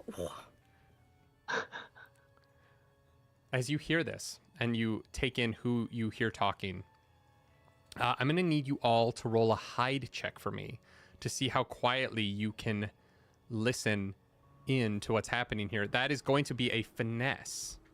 If you have any experiences that help with this. There are no favors for the group on the board currently. However, I do have good news. We do have a favor for Sam from Nancy Maggs. Oh, it's my mom again. Nancy. Oh, nice. Nancy, said, your I guess daughter. She didn't mind the utter joke. Your daughter's one of my favorite people on the planet. So. Aww. And with that, I think the rogues, I believe, can do hide. We can hide. Sure, yeah. The You rogue can use an action to become hidden. Yeah, I'm gonna say that if you would like to, I'll say that I'll allow you to do that as like a class feature for sure. So I really only need hide checks from Watt and Bork. You're not the rogue. Wait, for what? No, from Bork and Sorry. The rogues, you guys can hide for free. I got a 19, but with fear. Awesome, thanks so much. I will take that to attack you with later. No. 11 with hope. Great. Well, because of your two rogues, I'm going to say you are able to hide for some amount of time. As you sneak forward very quietly, you hear, yes, well, tremors aside. Muck, you have done an admirable job for me so far, and I do appreciate everything that you have accomplished within the city. But finding that package is of the utmost importance. The ring was delivered. I am not sure to who. I'm not sure to which house. I simply know that it landed on somebody's doorstep. If you have to go through every single parcel you have pilfered in this cave tonight, you will. You will not leave. My constructs will not let you leave. Do you understand me? Until you have found what I need. The other 3 rings have been obtained. I must have this one. On that, And a Bork next to me, and I quietly say, "A ring. I knew it was the X." Bork like looks and just kind of goes.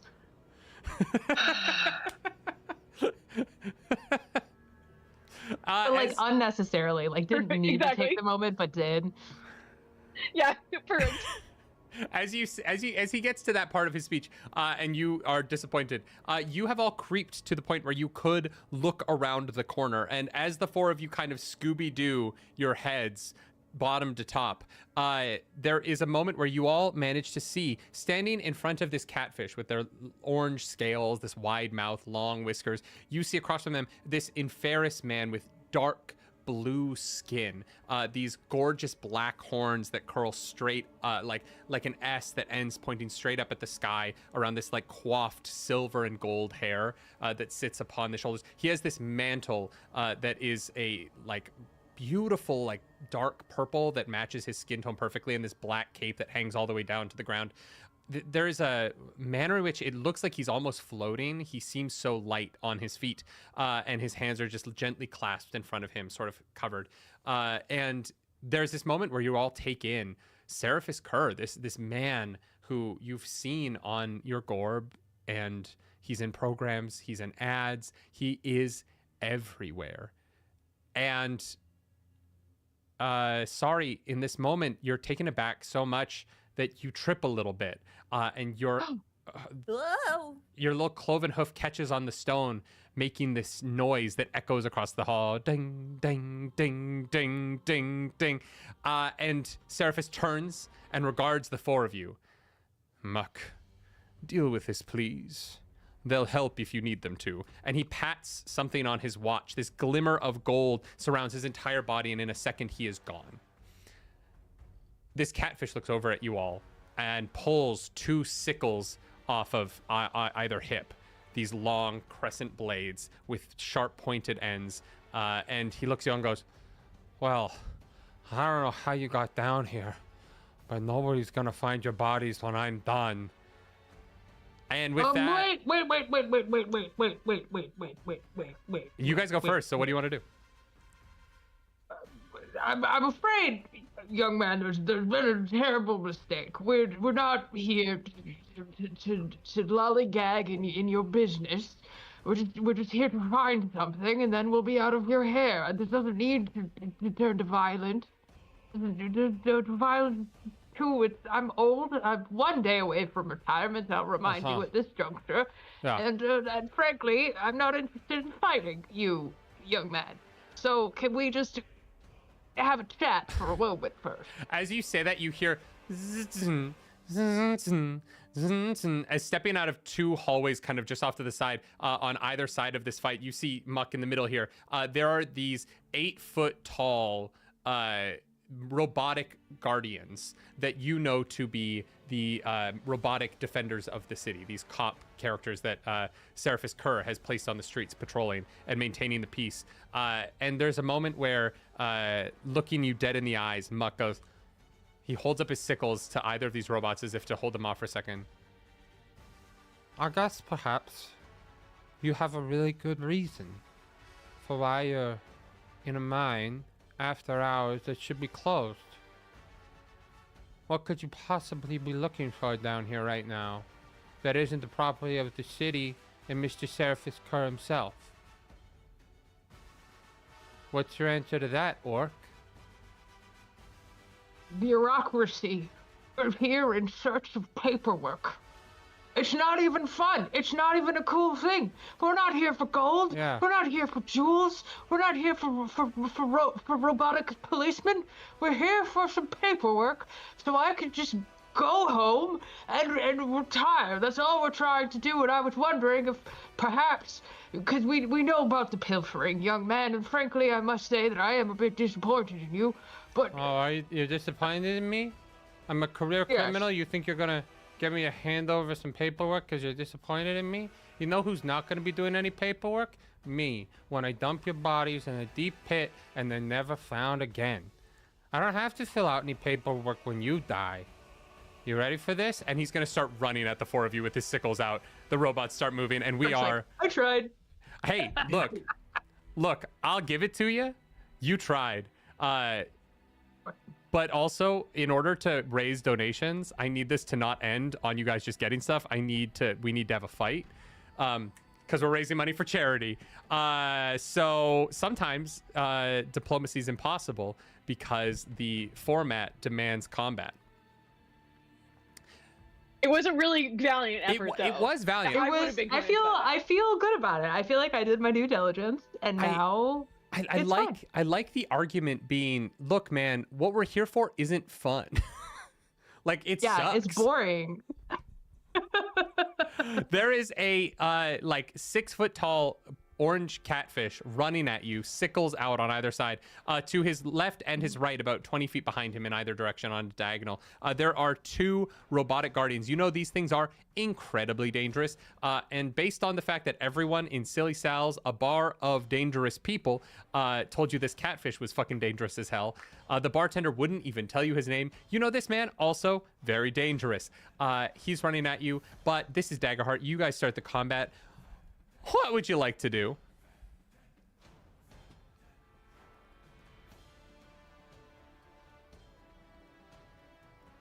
I will hide. I will like a sneak back, like try to fade back into the shadows.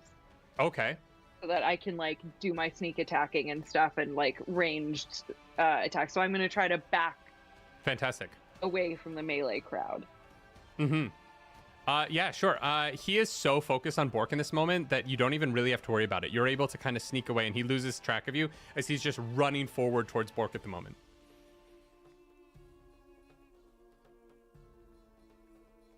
Who's next? I think Bork is gonna throw a knife, but I want to give you two the chance to get out of here, because if he's heading towards me, this is a good hide moment. Mm-hmm. As he's so focused in, could I, using my small stature and my ability to fly, technically hide by going very high up and preparing for a sneak attack? Yeah, you could hide in like the shadows above where kind of the mining lights have this area illuminated. Yeah, you could kind of get up high and then hide among the like reflective like shadows of the purple crystals up there for sure. And I'd like to spend 3 hope to ready a sneak attack. Sure, absolutely. You can do that. So as he's running forward, Bork, I think you're going to throw a knife, yes? Yeah, Bork's going to whip out his super cool returning blade, and he's going to be like, whoosha! But he says whoosha, and it's a little bit embarrassing. But he has to make the noise, otherwise he's a worse shot. You whip this blade at him. Roll the attack to see if you hit. As he's running forward, he hears you say whoosha, and he's like, what? Q from the new James Bond movies? As this blade is flying at him. That's a really specific joke that probably no one will think is funny. 8, 9, 10. That's 12 plus 8 is 20. Yep, that's yep. Great, that'll do it? Yeah, that fucking hits. 20? Shit, yeah. QQ. Hell yeah. And then that's 1d8, which I definitely had prepared and ready to go right now before this moment. So crazy. 6, 7.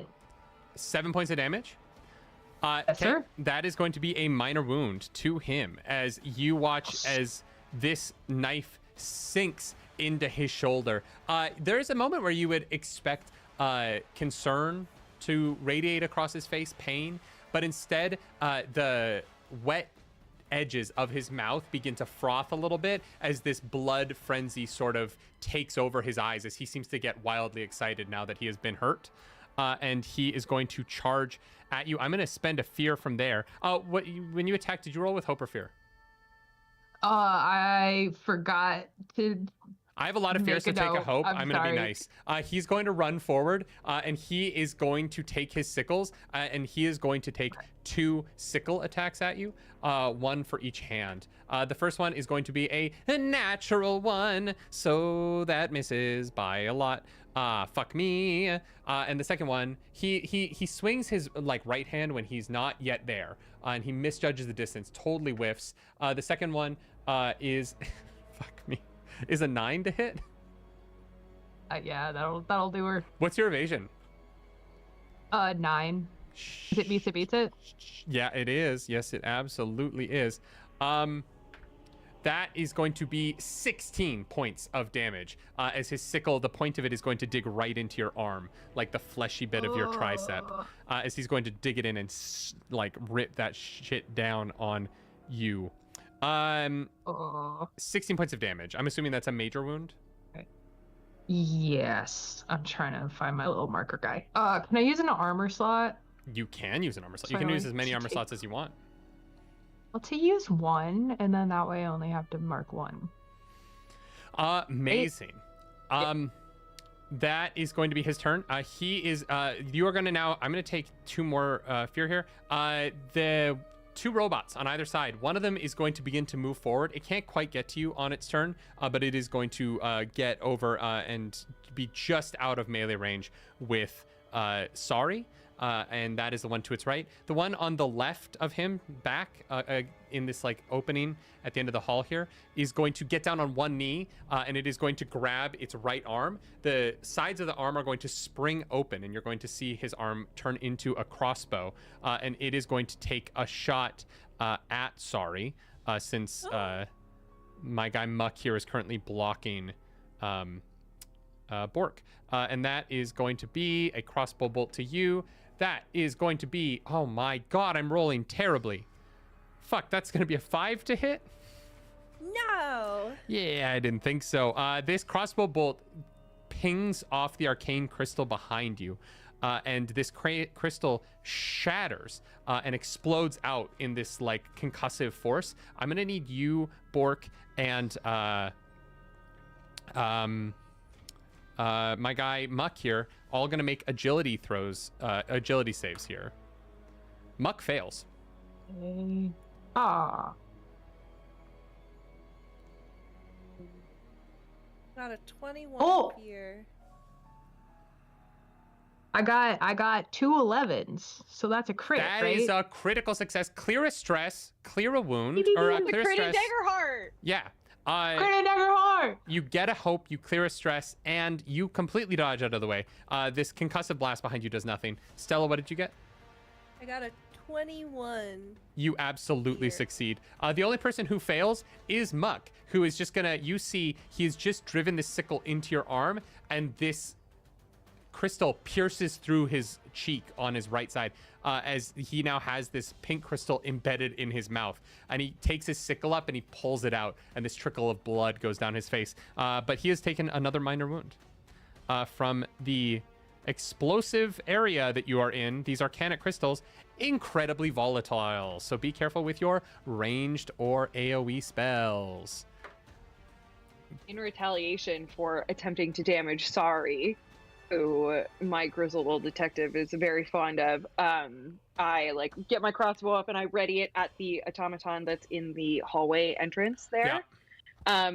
But before I shoot, I do like a little whistling sound that's meant to sound like a canary in the mine. The only bird that I could think of that would possibly be in a mine. Yeah, canary in a coal mine, yeah. And one of my, I have like a shady crime syndicate subclass. And once per session, I can briefly call forth a shady contact who can help me snipe from the shadows and adds 2d8 to my damage roll. So I'm going to, from the other side of the hallway, I somehow know a shady motherfucker in this mine, and he appears. Just for one roll, though. And he has to leave. I think that you go, you know a bunch of these miners, because you, maybe not the healthiest human, but you do know the power of therapy. And in the wake of your divorce, you stepped into a few group therapy sessions to really, connect with the community, find some other divorced men, and connect with them. And there's many, many minors who do not have good relationships with their husbands and wives. And so in the hopes that one of them is currently here after hours, you let out this loud whistle, the sound of a canary, but to the theme song of your group therapy session. And a guy sticks his head out of the tunnel that the one to the right had just vacated, the one who had advanced on Sorry. And he goes, hey, we fighting the cops? Oh, fucking sick, bud. And he takes out a little, like, arcane pistol, and he's going to take a shot at the cop you're pointed at. Amazing. That is So we're both going to shoot. Yeah. He got a natural 20. So he rolled fucking great. So whatever you roll for damage, I'm going to say, actually, roll first to see if you hit as well.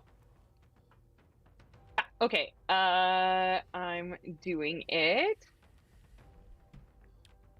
That's an 11 with hope. Yeah, that does not hit. So you are going to roll. What is the attack damage on your weapon? It's 3d6 plus 1, and then I add 2d8. Okay, well, he crit. So you're going to do 66 plus 1 plus 4d8. So roll the damage for his attack, I guess. Because he rolled a 20. Cool. That's 8 and another 8. So that's 16 times 2, so that's 32? 4. No, that's 24. No, 32. Yep. No, I 24. can't do math. Yes. 32. 32 points of damage? Yeah. Yeah. Amazing.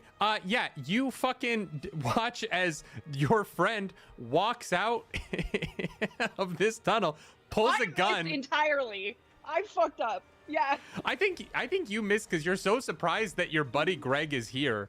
But Greg walks out, immediately gets on board with fighting the cops, shoots one in the head, realizes what he's done, turns, and starts running.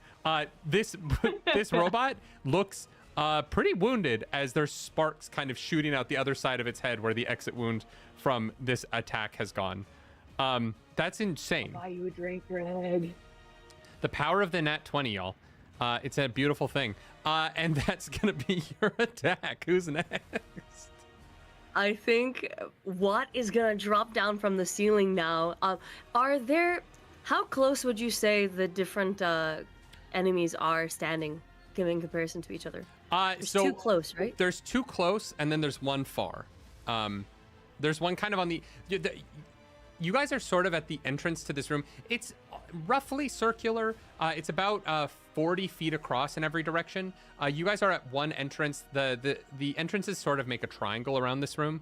The one to the right has moved in. So at your entrance, right in front of you, there is Muck standing in front of Bork with his sickles out. And to Muck's right, in front of Sari, is this cop that has walked over. And then in the far corner, this is cop C-OP. There is another cop, and it is currently fritzing after having been blasted in the cranium by an arcane pistol. Okay, I think I'd like to sneak attack Muck. Yeah, for sure. Yeah. All right, so that would be rolling. What do I roll to hit? You roll 2d12. Sneak attack... Pardon? So you still roll your 2d12 attack roll. Okay. And then and then I have their evasion quality here. What do I add to that? You should have an attack modifier. Oh, okay. It would be the finesse. Okay, yeah. Yeah. All right, that is it's a 16 with fear.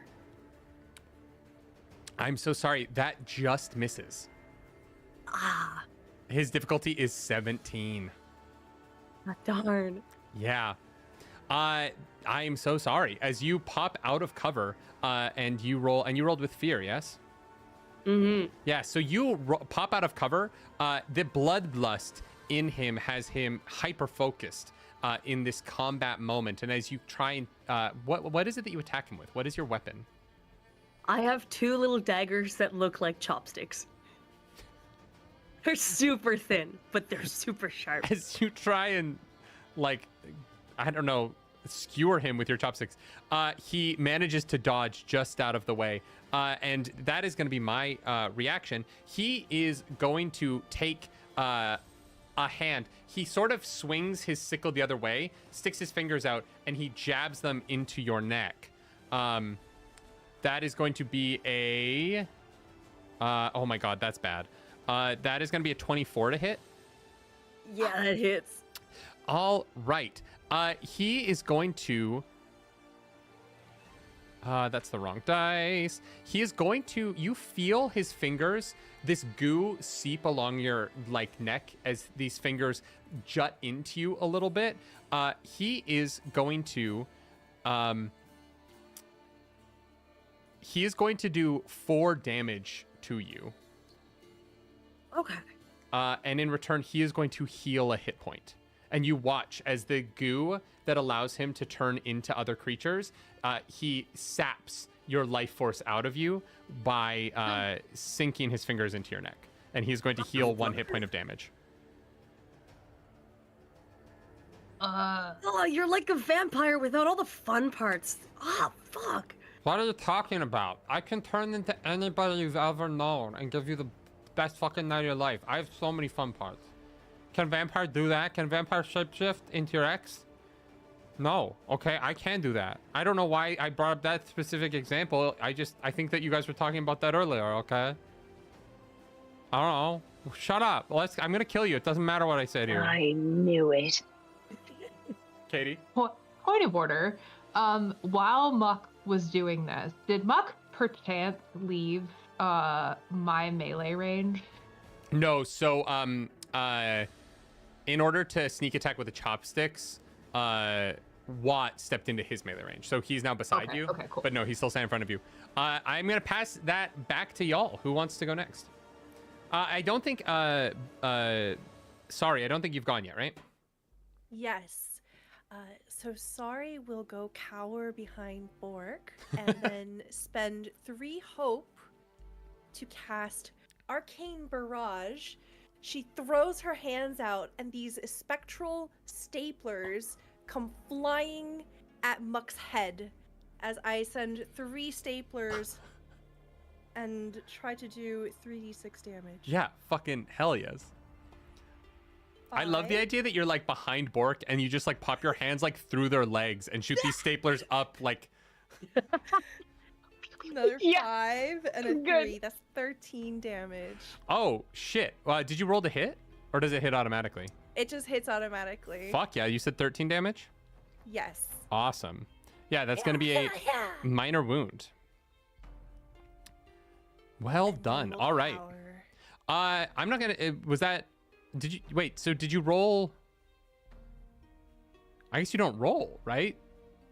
Nope. I spent 3 hope. Oh shit! Okay, yeah. So then, yeah, it's still y'all's turn.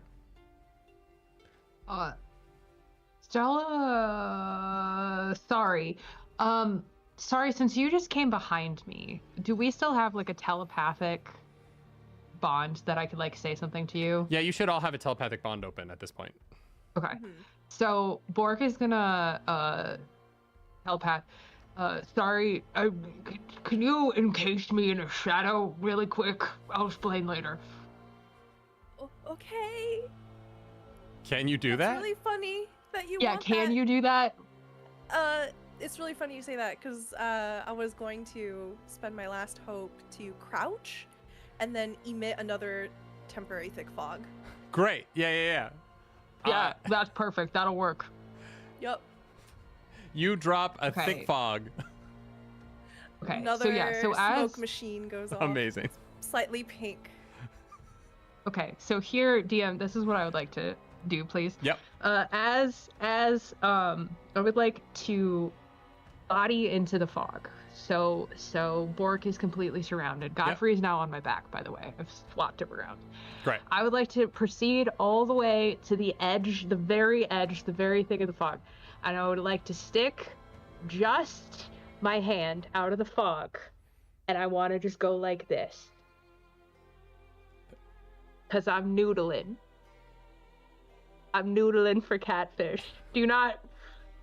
That's what I want to try and do. I want to just try and see if he'll noodle onto my arm and then I can punch him really hard. Because I grew up by the Mississippi River. I have caught catfish before. It's not hard. You just have to stick your hand in a hole and wiggle your fingers around. So that's what I'm doing. I'm noodling for catfish. I'm gonna give him. I hate this so much. I am gonna give him. This isn't like knowledge. This is instinct. This is like an instinct roll to see can he. Immediately, he is wildly offended, right? Like, he looks like a catfish, but he is a sentient person. But there are some things that the lizard brain part of us keeps, even though we have evolved beyond it. And so I'm going to roll to see if you noodle him.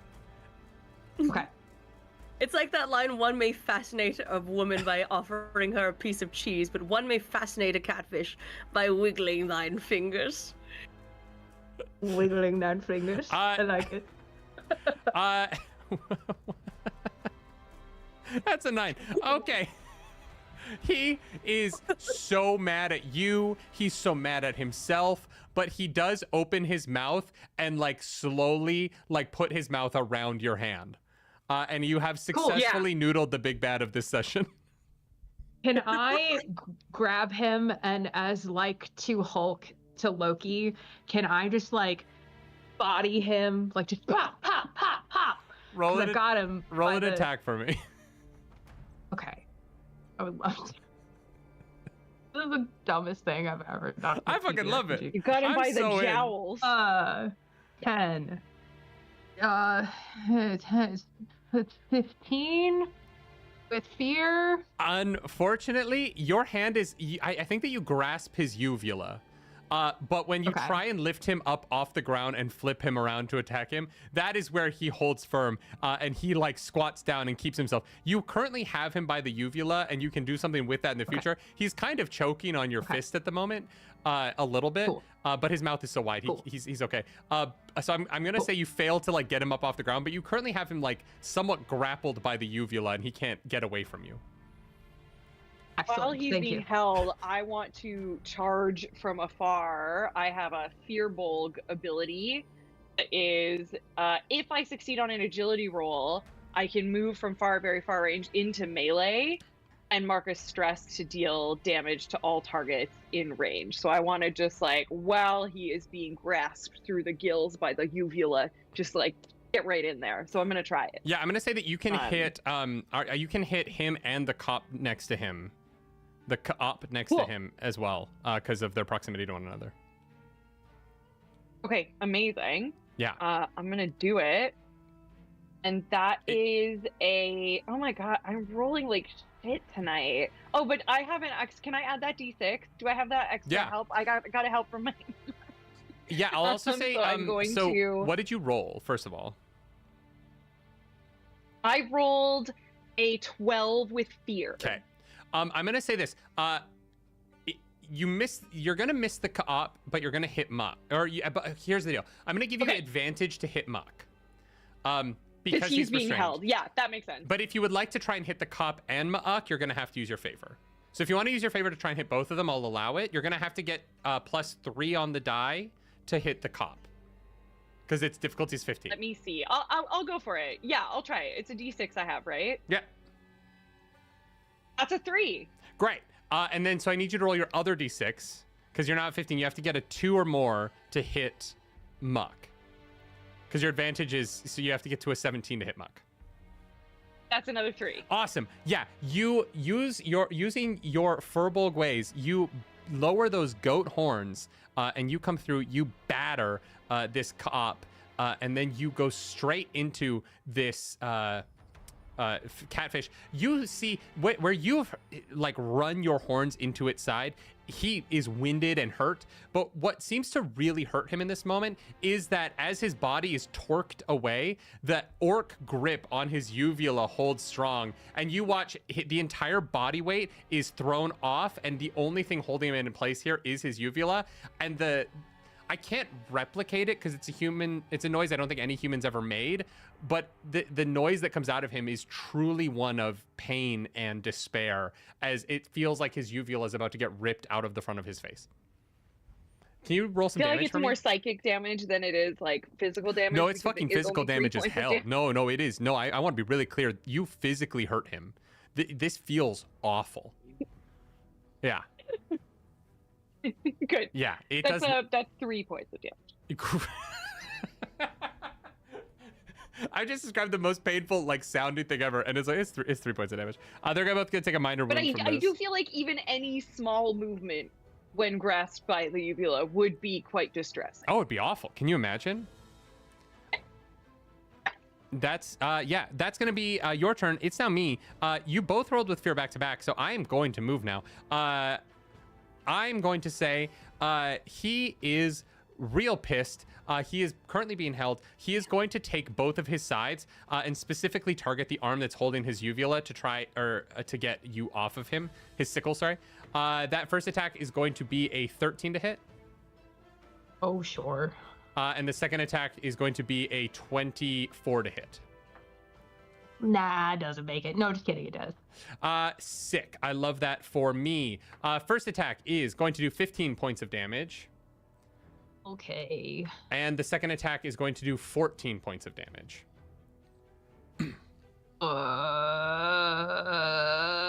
Okay. Okay. That's fine. That's fine. You can use your armor You just slots gotta make to it reduce to that. tomorrow.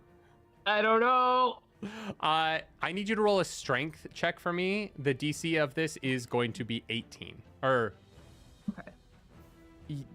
yeah, it's gonna be 18. Yeah? Okay. 7 plus 4? Nope. Plus 2? No, doesn't do it. All right, you the pain of having these two sickles simultaneously driven into either side of your arm is too much. You let go, and he rips his sickles back. He takes a step. He's still within your melee range, but he takes just a step back from you, and he is going to be prepared and ready to attack again. As he is like one of his like back of his hand bucks up to massage his throat. He's like, "That's the most evil thing I've ever seen somebody do. And I know a guy who ate a baby one time. You fuck. You're fucking. That was awful. And I'm also going to take a turn for my co-op here because you guys both rolled with fear. That is going to be the one standing over Sari. He is going to he's going to take his right hand, pull down the sheath on his left arm, and you watch as these electric plates vibrate with arcanic power. And he's going to swing this arm stun baton down on you, Sari. Yeah. I have a question. Yeah. Does it make a difference if I'm considered hidden to anybody outside of the fog? You are hidden. I'm going to say that he's going to roll with disadvantage here. Okay. Because he knows you're in front of him, but yeah. That is going to be a 11. Does 11 hit your evasion? Yes. Okay. Ow, this is gonna suck. Yeah, it's not going to be great.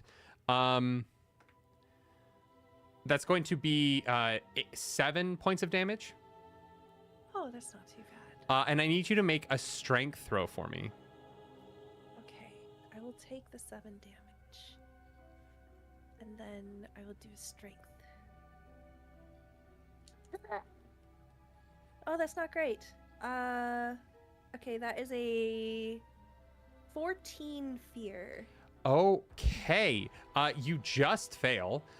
You feel the electric shock of this baton course through your entire body. It starts where it hits you on the arm, and you watch as your entire body goes limp, as you are no longer able, you are spasming, slightly out of control here, as this electricity courses through. You are going to fall. You are going to have to you're going to have to roll strength to get up.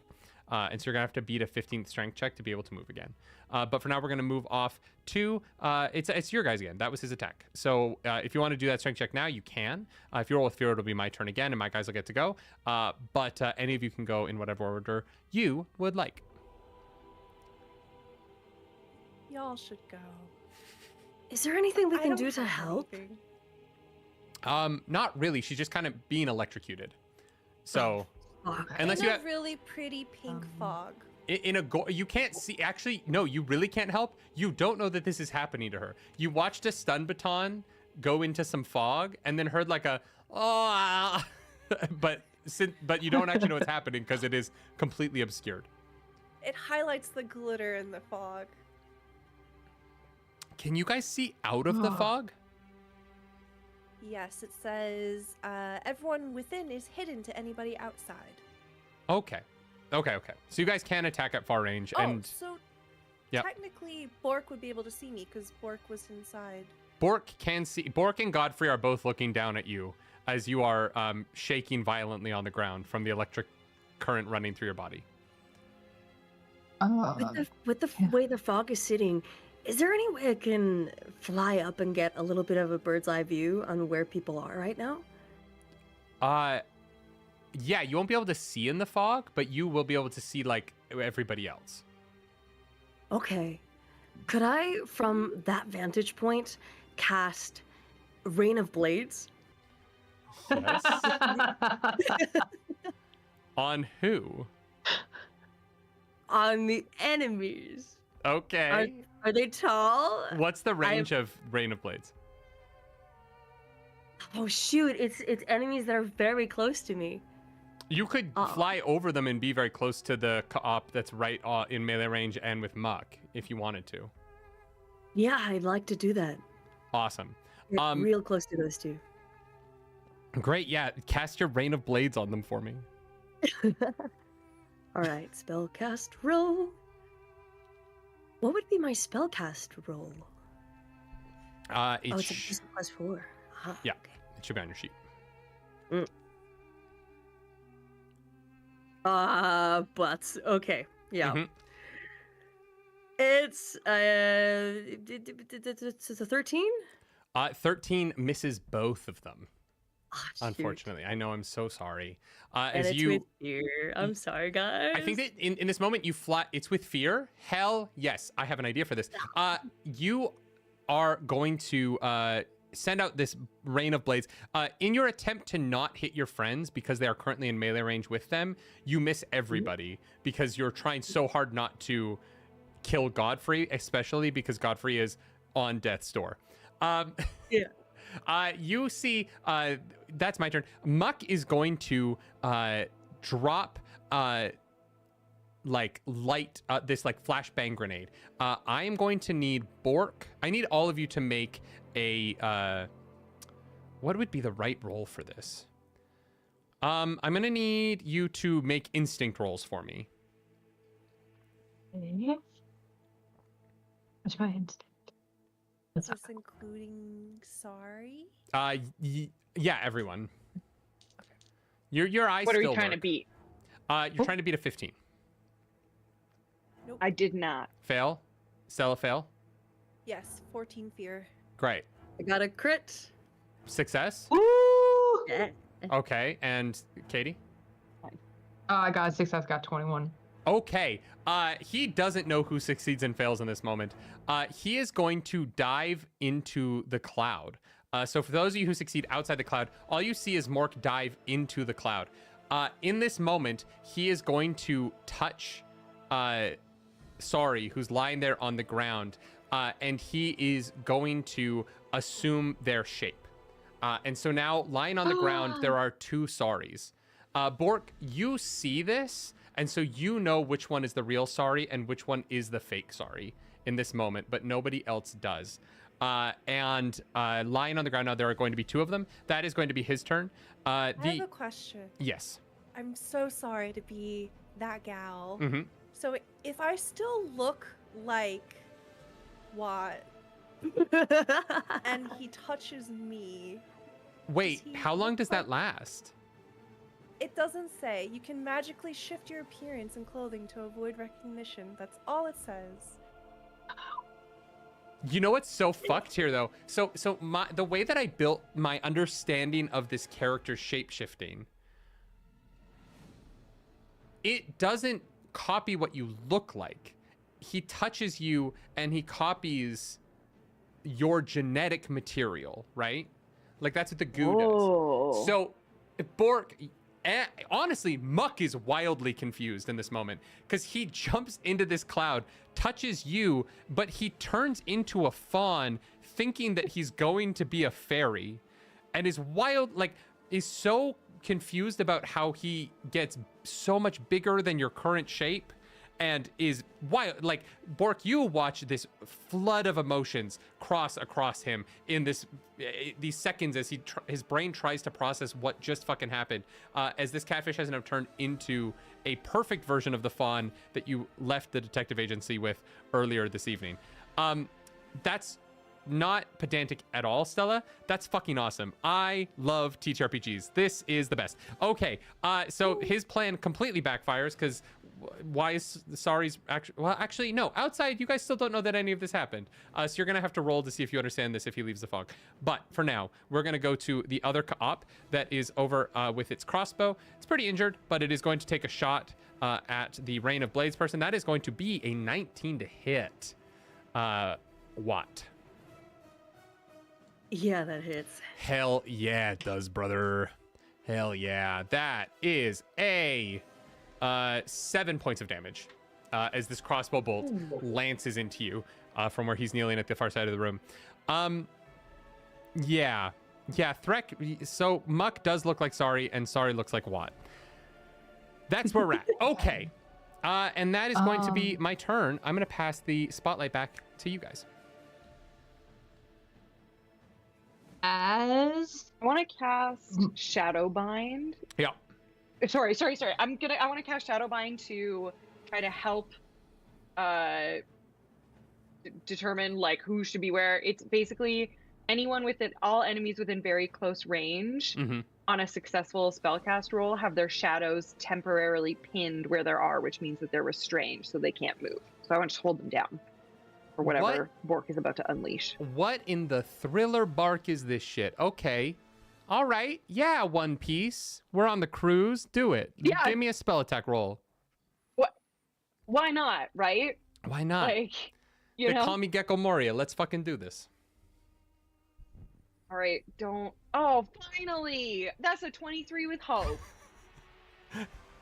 You watch. Okay, so Bork, you and Godfrey have a front seat to the funniest like series of events ever, which is that Muck dives into the shadow, touches your friend, turns into the version of their friend that Muck doesn't know exists, and becomes a fawn. Is wildly confused, figures out what happened, and then is immediately stuck to the ground because their shadow won't move with them. And so they're having a not great time. The cop also is bound in place. It doesn't think anything of it because it's a robot and it doesn't have feelings. Wow. That's crazy. Yep, that absolutely works. Who's next? Well, I did something one time. You know what, Sam? You've done a couple things one time. Yeah, you're doing cool stuff. Yeah, but only one time. Okay, so Bork is watching this comedy of errors happen in front of him. Yeah. And I think as Muck gets sort of stuck in the shadow, Bork is gonna, I'm Bork. Bork's gonna reach back underneath his very piratical coat, and he's gonna pull out this like gigantic warhammer that he's just had on him the whole time. And what I would like him to do is just take the legs out, just sweep the leg with the warhammer. Absolutely. Because physics-wise, if his feet can't move, it's not gonna be a good time. It's kind of gross. It's fine. Yeah. I don't usually do like mean things in games, so it's fine. Katie, I want you to do more mean things in life. An 8 and 7. 7 plus 8. It's 15. 15, plus. And then I think I add a thing, right? Yeah. Do I add a thing? What do I add? My strength? You add your attack modifier, which I think is strength. I think it's 2. Yeah, so that's a 17. That absolutely hits. You're hitting the cop, right? No, I'm hitting Muck. Okay, well Muck is lying. Stuck. Okay, so Muck is lying down on the ground. So you are just gonna swing your warhammer into his knee as he's lying on the ground. I need you to roll damage for me, as you're attacking this poor, defenseless catfish who's definitely evil, and it's actually okay. Sam, Brooke is giving you a favor. Thank you for the donation, Brooke. I'm assuming you mean. Aw, thanks, Brooke. Cosplayer Brooke, who is go check out Brooksmart. Their shit is fucking dope. Okay. I got an 8. However, I am a warrior. Yes, you are. Not me, Bork. Bork is a warrior. And so if I make an attack roll against the target on a success, I can spend a hope to use that roll against every other enemy in that weapon's range. Can I hypothetically deal 8 points of damage to Muck and to the cop robots? Yeah, rules as written. Fuck yeah, you can. Shit. Yeah. I think that you misjudge. I think that you think that Muck is going to be standing there. As you're turning to line up your shot, you realize they're lying on the ground. And so you swing through, and it just changes the trajectory enough. Your hammer just clips the like helmet-like head of this op, and you swing through right into the knee of this poor catfish as it lies there on the ground, and you do a minor wound to both of them, and I think that you have like permanently shattered the kneecap of Muck. He is in serious pain as he takes this fucking wound from a warhammer while he can't move. There's nothing he can do. He just fucking takes it.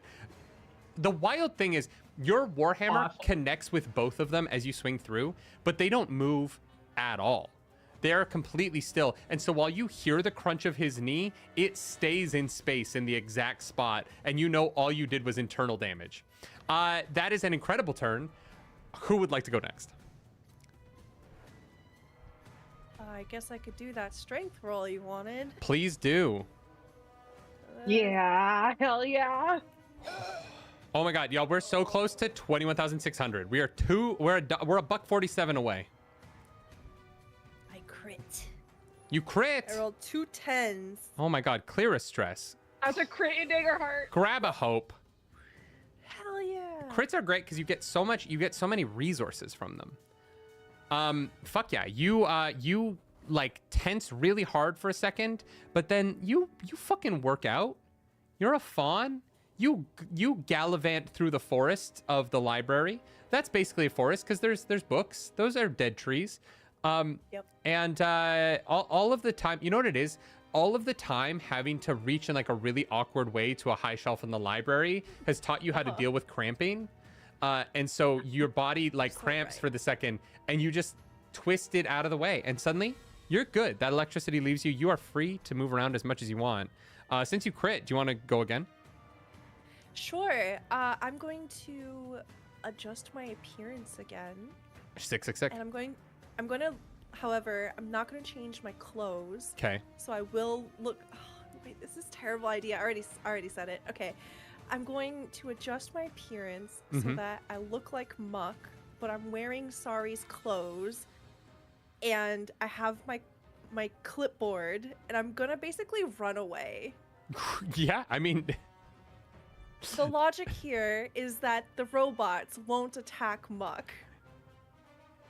Yeah, no. Here's the thing. I 100% agree with you. And so I'm going to allow it. Yeah, you run away.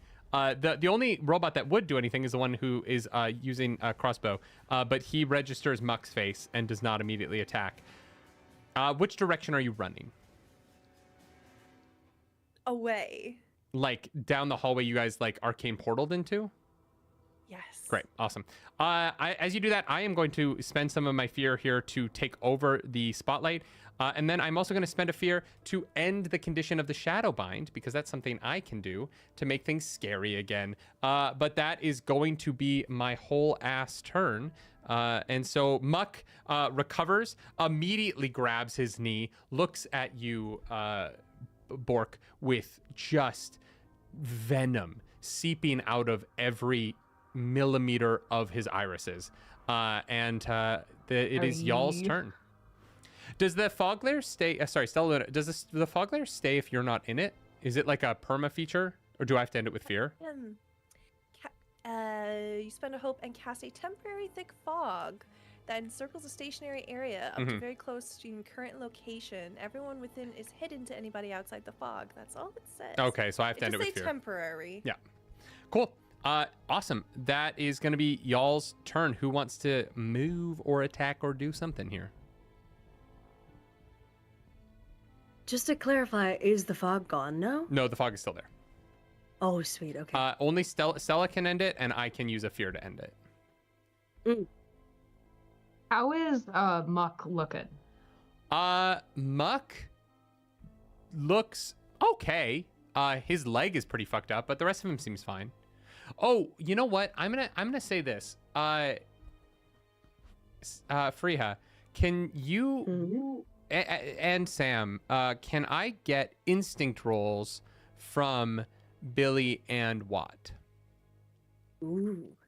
This is to see if you see Muck leave the fog and know what the fuck's going on. Okay. Instinct. Instinct. I rolled a 12. That's a crit in Daggerheart. That's 2 9s. Oh, nice. I'm gonna say, Sam, in this moment, Billy 100% is like, oh, I know those clothes. I know what's up. Fareeha, what'd you get? I got a 14, but I'm gonna say I have one experience called "My friends are my family." I think I would clock it from Fuck. just Okay, if knowing. you're gonna Sorry, spend a hope- clocking the little clipboard and being like, "Wait a minute." Okay, you both see Sari run out with her clipboard in the face of Muck, and you know what the fuck's going on. What are you guys gonna do?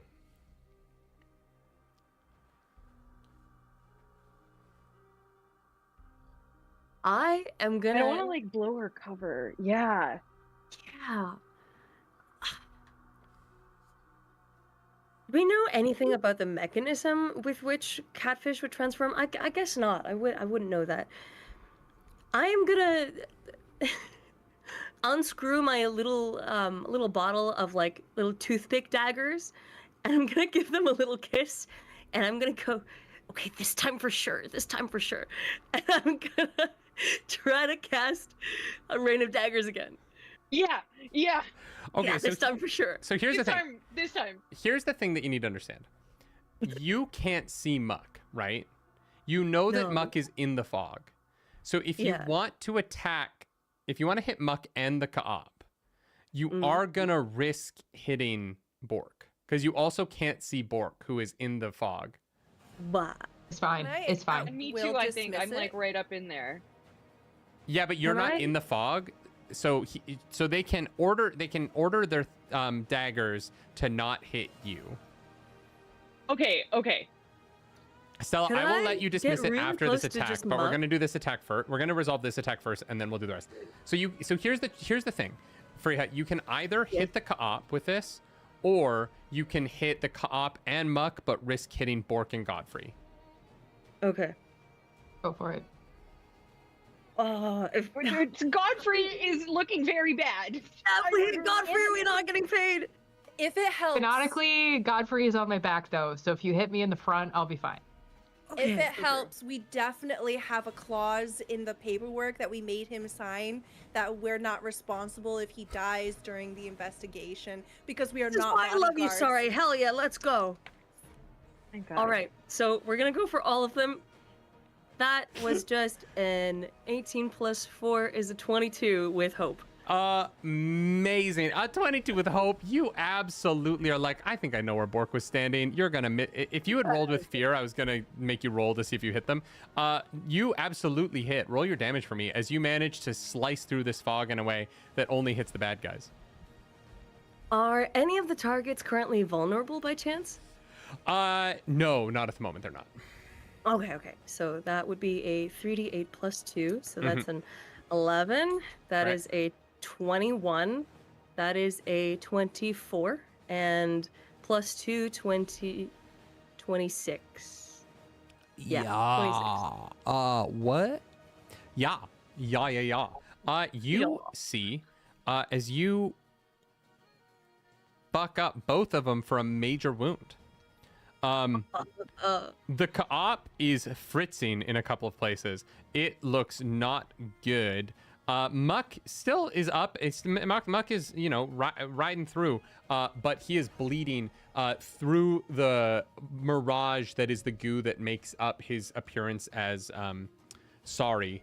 You see there are ways in which like the blood is coming through the mirage, and like as the blood mixes with the gel that makes it up, it like drags the goo away from him, creating these like pockmark spots in it where you can definitely Bork and Godfrey are the only ones who can see this, but you see like the goo is dripping away from his body in a way that is disgusting. Godfrey's like, Oh my god. Wow. That is... I've seen a lot of death in the last 2 weeks, and that is one of the weirdest fucking things I've seen yet. That's a fucking great turn. And you rolled with hope, so it's still y'all's turn. Yeah, I'm just gonna. Is there anyone else in? Is Bork still in melee range of Muck? Is Bork still in range of Muck? Yes. Great. I'm just gonna pull out my dagger, Mm-hmm. and I'm going to stab Muck in the same knee hole. So you're gonna get into the fog with them? Yeah. All right. Yeah. You walk in. You see there is this fake sari that is just melting off of the face of Muck, and there is a Disgusting. they're cradling their knee where Bork had previously smashed it with a warhammer. Go for your attack. This is a sneak attack technically, so I just 100%. like come in out of like a ghost through the fog. I come in and slide that dagger right into the existing knee hole before he even knows what's happening. Jesus, yeah, go for it. I hope I do. I hope you do. We're gonna not. hope I do. I've killed someone every game so far, so I'm really hoping I kill someone today. It's possible.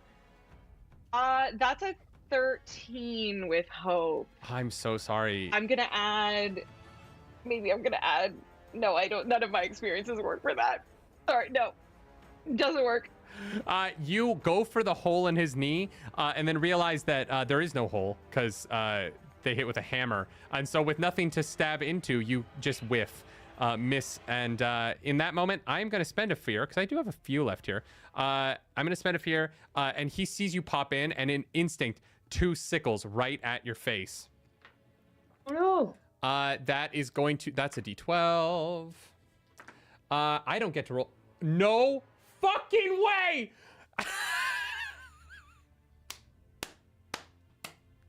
This is the second time. I'm about to die. This is the second time in Charity Heart where I have rolled 2 natural 20s. Can I move these? Can I get these into the camera without?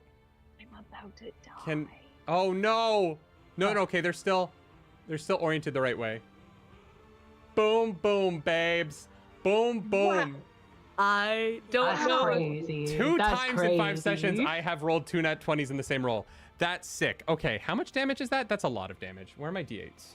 I'm so dead, gang. I don't know if this is too late. I have a trait with my ancestry, the fairy ancestry, called Luckbender.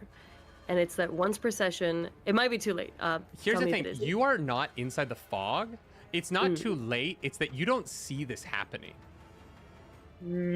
I thought I went into the fog to do my attack because I needed to be close for that. No, you attacked into the fog but you didn't hit. But the reason why you had to roll high with hope is because you were outside the fog and couldn't see where Bork was. Oh, okay. So this Right. the first one is going to be 20 points of damage. That does hit. And the second one is going to be 19 points of damage. So 39 total. That does hit. But they're 2 separate Yeah, attacks. that's a lot. So that should be 2 major wounds. Right? 2 major wounds. Yeah. As Okay. slack with the sickle into you. Well, that. Okay. So what were they separately? They were 16 They were 20 and 20? 19.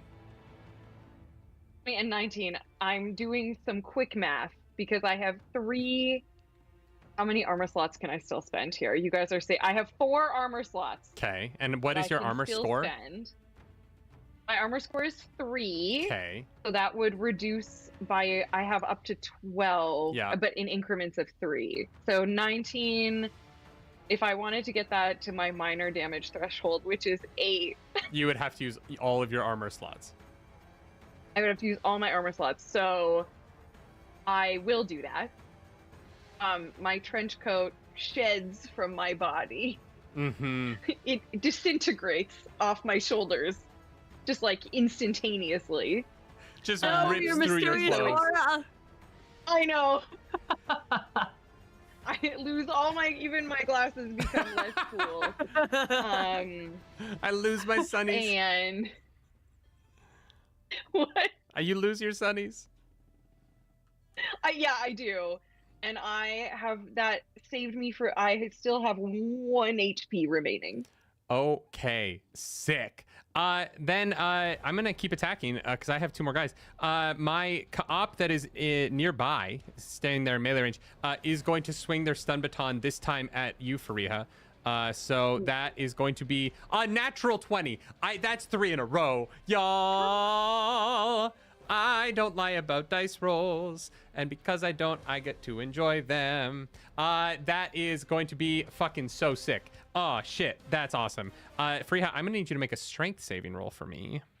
Fuck, shit, butts. Okay. All the other, you were doing so bad on all the other rolls specifically to, like, accumulate the juju that you needed to be just fair, execute what just happened. To be fair, this roll is only a d4 of damage plus something, so I do get 2 d4 plus something. And I rolled 2 1s. So the flip side of the natural 20 is 2 1s of damage. So that's gonna be 7 points of damage. So that would be a 12 plus a 12 minus 1. But I will say, since I have the slippery because of my experience, that would be the 13. Okay, I'm not gonna have you spend the hope on it because you wouldn't hit it anyway. You are electrocuted in this moment, and you're flying too, so you fall to the ground with a thump, and you are unable to move in this. As you are now electrocuted, you are going to have to roll a strength roll of 15 in order to get out of it. Oh, I'm sorry. I just read something. If I'm flying, I can mark a stress to increase my evasion by another 2. Would that count, or is that not a thing? It rolled a because natural it's 20 to strength roll? hit. What's your evasion? Okay. It's 13 to 15, so no. Yeah, I don't know. Yeah. Yes, so sorry. With that, I'm going to spend a fear to have the fog layer fucking dissipate. And my last attack, my guy over in the corner who is still fritzing in the head, but has just enough aim to take his crossbow, is going to take a shot at Bork with the crossbow. That, so I rolled 3 20s in a row, right?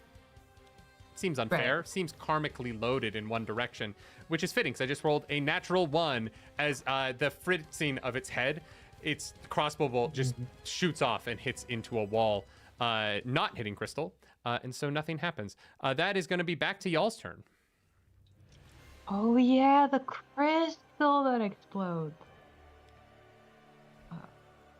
I have a question. I have an answer. Is there a bunch of crystal near the entrance of where I started running away? Yeah, around like Bork and them. Yeah, there is. There's also a bunch of crystal behind the other robot on the other side of the room. But you can't see them anymore because you've run into this hallway. Okay. Sori looks extremely torn. Mm-hmm. She wants to go somewhere safe, Yep. but she can hear screaming. Okay. So instead, she's going to turn towards the crystal, and she's going to spend a hope to choose a group of objects, which are going to be the broken crystals. Okay. And I'm going to try to create an animated construct that obeys basic commands. Sure. Cool. So I'm going to make my own robot out of exploding crystal. Amazing. Child! Absolutely. Boom, child, boom, Fucking child. lootly. Are you kidding me? I do have to make a spell cast roll. Yeah. To command it. Okay. This is the That sickest implies Rock'em that Sock'em robots ever because one's created. fists literally explode. Yep, nothing's gonna go wrong. What could go wrong? It's just exploding Rock'em Sock'em shit. robots. That's an 11 and a 12. That is That's insane. That's a high number, and I add 3. That is fear, though. Hell yes. I want to do damage to you. All right, you now have a robot that is made out of arcanic crystals that will obey a command. So what do you want that first command to be? Take out the cops! I'm going to say that it is going to start lumbering towards the crossbow bolt holder, just because if it were to explode next to the other one, everyone would die. And so I'm going to need you to roll an attack roll for me, as it's going to walk over and attempt to punch this cop. That's the command we should give every real life robot. An attack. That is not the roll. official view of Critical Role Incorporated. Do I roll 2d12 Not speaking as an for employee. the attack roll or a d20? What do I roll for the attack roll? You roll 2d12 for me. Okay. Yeah. Ooh, that's 2 11s. That is a fucking crit. That's a crit. There was a moment. That's a crit in Daggerheart. There's a moment in this cave that years from now, as miners descend to their jobs, they will walk past a tunnel where the shadow of a robotic construct lives in eternity as this fist of this crystalline golem connects with the jaw of the co-op. The individual crystals that make up this robot begin to explode one after another as the arm explodes down to the elbow, down to the shoulder. And as these cascading explosions reach the center of this golem's chest, the explosion that wrenches forward into the cop is such that its body is sundered immediately. Bits of molten metal collapse against the wall, forever searing the silhouette of this cop in eternity. Unfortunately, you do lose your golem because it's made out of incredibly fragile materials, but you have also absolutely fucking eviscerated this cop. It is dead Fascinating. forever. Only time travel could bring this thing back to life.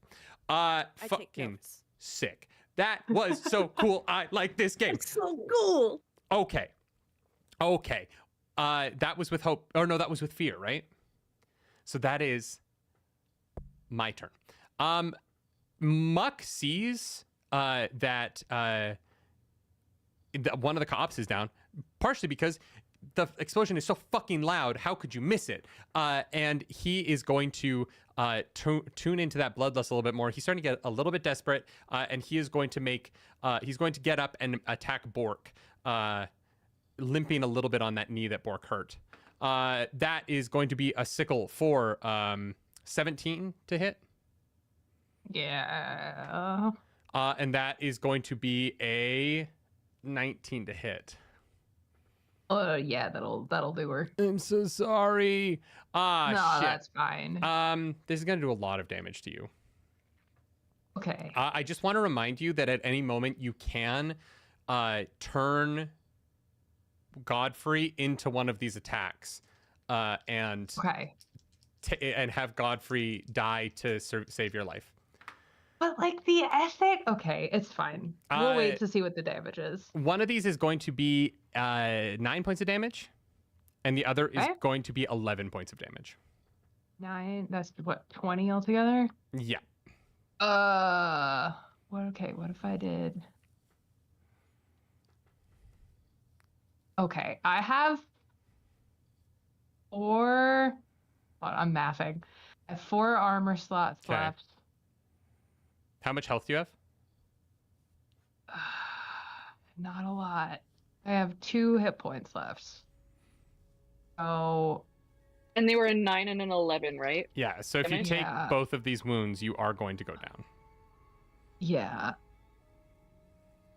Okay, so we do have Godfrey, You do have Godfrey. but I feel like we're in an ethical quandary because, you know, we were supposed to get his taxes. You were supposed But to if get his taxes. I human sacrifice Godfrey in order to save myself, is that really in the spirit of the adventure? I don't know. I don't know, chat. What do you think we should do? Should we murder Godfrey? I mean, can I step in front of the attack No, and try to? I'm so sorry. Damn. That's fine. You know what? It's been real. It's been rad. It's been fun. I think as Bork realizes mathematically there's no way out of this, I think he's going to take Godfrey and just chuck him like a little babe, a little babby, over to actually, you know what? No, I'm gonna even use a warrior thing. I'm gonna Okay. use deft maneuvers. I'm gonna mark a stress and I can move anywhere within far range without making an agility roll, but I'm going to say I do that for Godfrey. So I get Amazing. Godfrey like out of the way to safety as Bork perishes.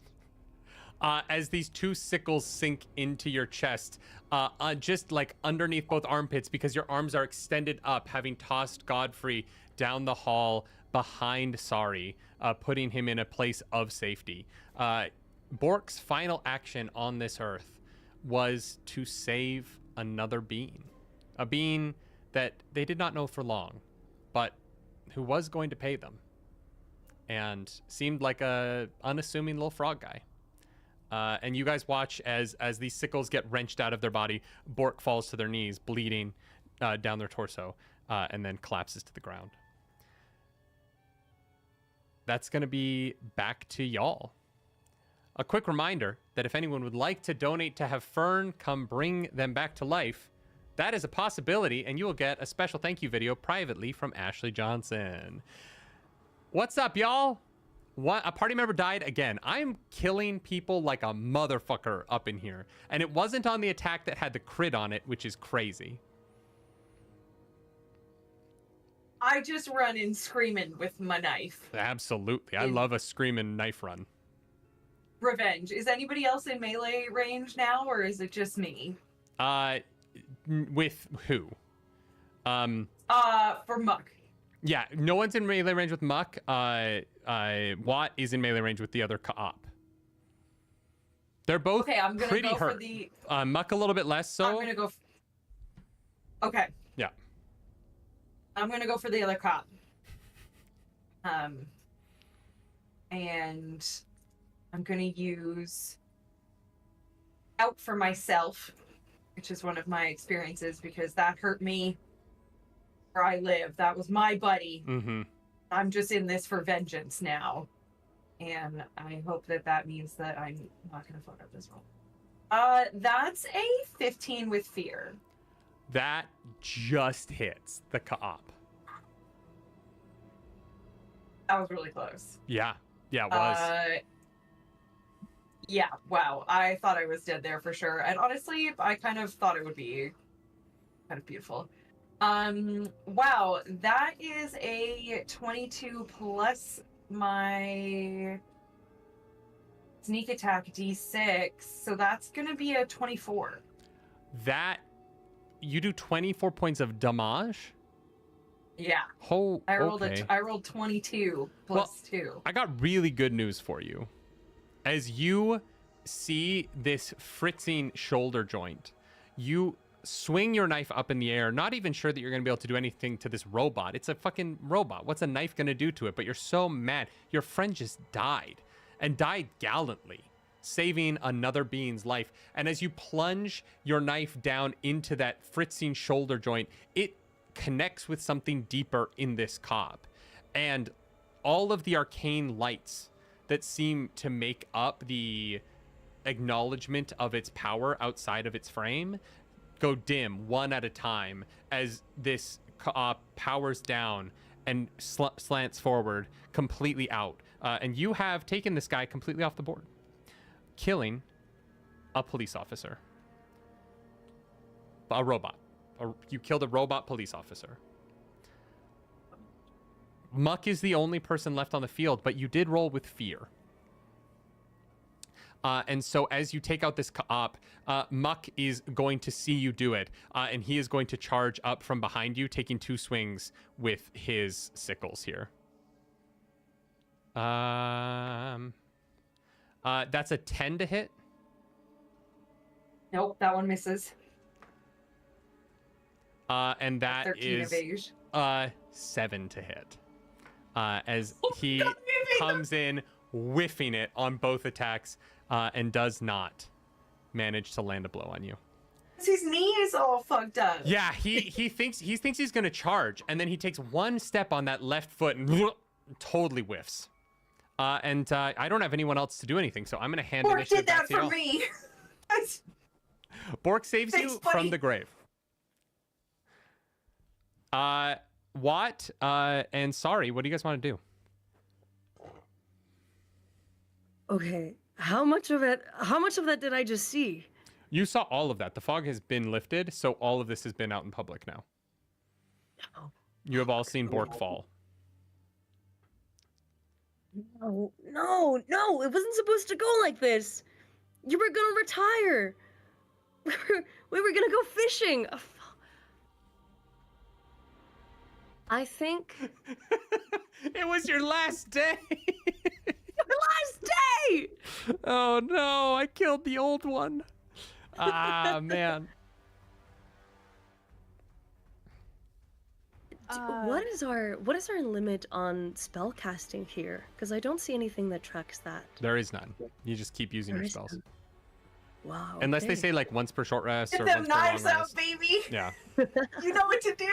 Or as long as you have like the resource that you need to use it, you can keep using it. Mm-hmm.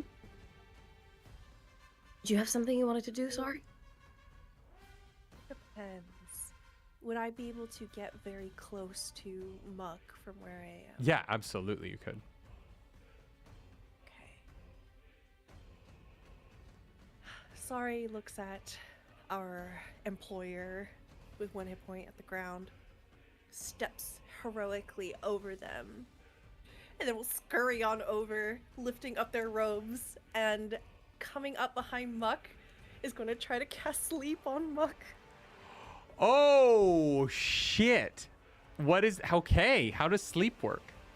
I have to, so it's slumber. Okay. I have to make a spell cast roll at very close. On success, they fall into a deep sleep until they take damage, or the GM spends fear to awaken them. Okay. So I roll. Here we go. Here, okay, let's Is there just any let's way just I could give you advantage for that? Because I have a spell called Veil of Shadows that I have to roll for, but it would again plunge us into darkness. That might help with something like sleep. So sleep, this isn't about yeah, okay. Here's the thing. Over the weekend someone gave me a hinder. This is essentially going to end the fight if it succeeds. So, if you want to cast Veil of Shadows, do you have a hope to cast Veil of Shadows, Fareeha? I do. If you want to plunge everyone into shadow again, here's what I will say. That will be advantage from Fareeha, but you have a disadvantage from me. And so you will roll 2d12s, a hope d6, and a fear d6. The hope d6 is a plus, the fear d6 is a minus. And at the end of it, you have to roll a 17. Oh wow, that's a lot of math. I'll just tell you what I end up rolling. Just roll 2d12. We'll do it in order. So just roll 2d12. Okay. Okay, here we go. Wow, that's a 1 on the hope and a 10 on the fear there. But I do get a +3, so that's technically a 14. Okay, so 14 with fear. So now roll a d6 to add to this. So you need to get at Okay. least a 4.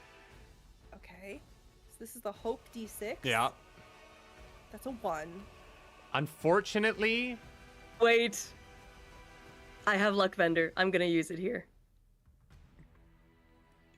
can you... Okay, read Veil of Shadows to me really quick. Because you have now made it harder to see. Can you see this to use Luckbender? Yes, I can see through this darkness. it Amazing. says specifically. So what does Luckbender do? After you or an ally, once per session, in close range, make an action roll, so this would count. Yep. You can spend 3 hope to re-roll the duality dice. You must take the new result. Do you have 3 hope? I do. It's Okay. the last 3 I have. Okay, so you now have a +1. So you have +1 from the hope dice. You have +3 from your plus. So you're at 4 right now. You're going to roll the duality dice again. You have to Okay. get 14 or higher in order to get to roll the fear dice. Okay. Well, that should be easy because I rolled a 1 on my duality die. And that's a 10. Okay, so that's a 10 on your hope die? So, yeah, so that changes my hope die to a 10, and I had a 10. But you have to so re-roll it's your now a fear as crit. well. Oh, okay. You have to roll both. So you now have 14. It's a 10. So now I rolled 2 10s. So you're 24. Even if you roll a 6 on the fear die, you will still pass a 17. Amazing. So Fareeha, And that's a crit. yeah, you fucking crit. Wait, 2 Yeah, times. is that a crit in Daggerheart? That's a crit. Yes, That's a you crit. fucking crit. Yeah. I'm sweating. Oh. I. The luck. Bender makes you crit. That's crazy. You see, this fawn. Who? Wait, no. You see. Wait. You see a catfish in fawn's clothing run forward at a fawn in catfish clothing. I think that the weirdness of that makes you miss in this version of the world that our fairy Watt envisions. They see you whiff. They see you look at your own face and not be able to take the hit. And so they cast this veil of shadows on this moment, taking away your ability to have to look into your own face as you cast this spell. And so as you go up, I want you to describe, what does it look like as you put this catfish to sleep and end the fight? So Sorry will go up and then put 2 fingers up over his eyes and go, shh, go to sleep. That's it. And it works.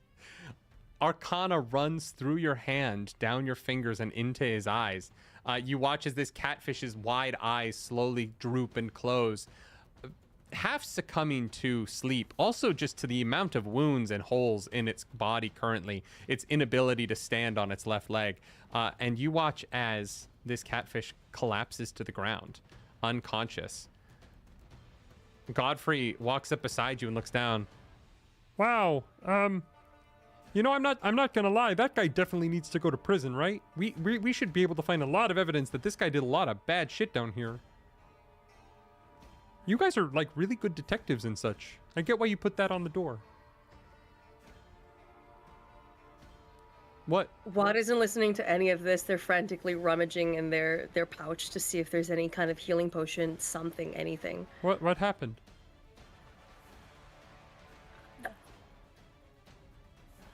No words come out. I think that they felt themselves get thrown by Bork. I don't think they saw what happened after. I think that they're currently unaware.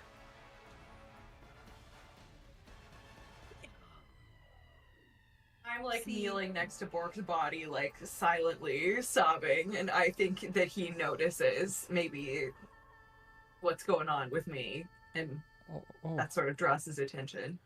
Oh, well, look, oh, Bork. Oh, that's awful. You saved my life. Wait. This is not this is gonna sound crazy, okay, you guys? This is not the first person in the last week I've seen die. This is the 4th. In every other instance, one of Thorum's rings was present, and we were able to use the ring to bring them back. Now, the sheriff has said that somewhere in the parcels that have been pilfered off the porches, there is a ring. If that is the 4th of Thorum's rings, we could bring them back to life. We just need to find whatever parcel was pilfered that allowed for the ring to end up in this position. Yeah. You see Sorry on their clipboard, it says time of death. And you see that she just scratches it out. Oh my God! We just need to go through all the packages, and we need to find the ring. And you see Godfrey runs down the tunnel that one of the robots was guarding. In here, there's so many packages. There's so many things that this parcel pilferer has pilfered. That's a fucking hard series of words to say back to back. And as you guys charge in after him, you see he is just ripping boxes open, and all sorts of items are just being strewn onto the floor. The more information on the package, the safer for work it is, but there are some unmarked boxes that he pulls some ungodly items that should not be sent by national mail. Nice of them to, not mark the box. But you find out the people of Duckdelve into some weird shit.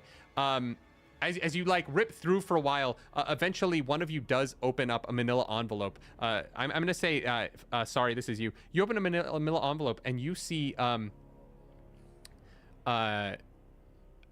form at the top that says Godfrey the Frog. I appear to have found your tax form, and the reason that Sari found this is because she had a little extra help. She cast Mage Hand, and it looks like one of those like stapler removers, and it's been helping her pick through. And it just like snatches onto the form and just sort of dangles it in front of Godfrey. Godfrey like quickly looks over his shoulder at you and goes, "Who cares about my tax forms? We've got to save Bork's life." And he just keeps ripping through boxes. He's just throwing shit in the air. After about 15 minutes, What does the ring look like? you guys, one of you opens a small box that has a box inside of it.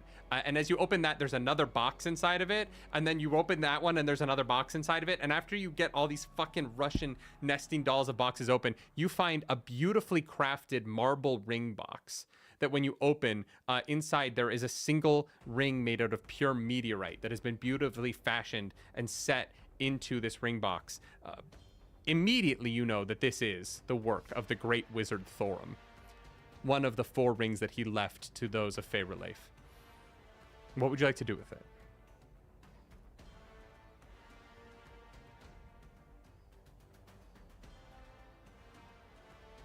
I mean, I grab it and I run it over to Bork. Absolutely. What do you do with it? You're standing over Bork's corpse as you're holding this ring. I have it and I kind of look at the frog and I'm like, what do I do? I think we just put it on their finger, maybe? I was pretty far away. I didn't actually see how it, but I am pretty sure they put it on his finger and then he grew wings and flew off into the sky. That's really helpful. We're going to talk later about why the fuck so many people are dying around you this week. Just so you know. And then I just like shove it onto Bork's finger. You see a flash of light enters this space. The arcanic crystals, they shimmer in this beautiful purple color, all turn green as this wave of energy has them seems to absorb whatever arcanic energy is within them. And they become diluted and dead. And this entire hallway suddenly is filled with the dormant green light of these dead arcanic crystals. And all of that energy swirls around. And as the purple energy gets absorbed into this ring that is currently on Bork's hand, it swirls from purple and turns golden as it suffuses the ring with energy. And that energy begins to pulsate into Bork's hand. And as it caresses across their body, it fills in the wounds and gaps where the sickle of this evil catfish had laid him low. And as those wounds finally seal up in this last moment, with a gasping breath, Bork's eyes open, and you are once more alive and whole in this mine. Bork slowly opens one eye and then the other, and he kind of looks around at his friends. He checks where his stab wounds would have just been, and he kind of shakes his head and says, "I'm getting too old for this shit." Credit. That's the end. The credits begin to roll over the end of the movie, and like a series of vignettes play out that is mostly just Godfrey handing you each a large sack of coins as payment for helping him finalize his taxes. And then like a few months later, when he gets his tax return, a second large sack of coins in each of your hands. And for that final shot, Bork is... Godfrey goes out to this lake far outside of Duckdelve, in the middle of nowhere in this forest. And he finds sitting on the bank of the river Bork, sitting there with a big fishing hat with like a fishing lure dangling off the front of it, fully retired. And he sits down in a chair next to you, places a large sack of coins on the table, grabs a cold one out of the cooler, cracks it, and as he takes a sip, neither of you say anything to each other. The credits fade to black. And that's going to be our little story for this evening. Yeah. I think it's important to note my second bag of coins was delivered at my ex-wife's house because we did get back together. Yeah, Mulinda! Yay, yeah. Mulinda! It doesn't last long, but you know, you do get back together. Sorry, buys more business cards. It's a real on again, off again. This game is really good. I can't believe we pulled that shit off. I can't either. Y'all are very fun. Y'all, this has been Charity Heart Session 4. That is a big deal to me because it means that on Wednesday, we are going to do the finale. Seraphis Kerr, clearly not a good dude. Who's going to deal with that? Our friends, one of the members of tonight, well, we're going to announce that later. But for now, it's good for you to know that Alex Ward, Crocus from Critical Role Divergence. We got Omar Najam from Desi Quest. We got my wife, Claris Polaris, and one of these ladies. We are going to come back Wednesday, and we are going to fight Seraphis Kerr in the trees. Now, you have donated money to decide what his minions are going to be. We hit our 20,000 goal, so he has 2 minions. Those minions for the finale, because I have to close this poll because I actually need to like set this up. Where is it? I think one of them is the Flicker Fly because someone donated $500 for you to have to. Yeah. So the Flicker Fly in position number 1, and in position number 2, a fucking succubus. We're doing sexy fighting. I cannot wait to see that. That is going to be Wednesday. We are still raising money for charity. We did not hit our $25,000 goal, so I don't have to dress as Matt Mercer, potentially ending a friendship that has not even begun because he and I have never met.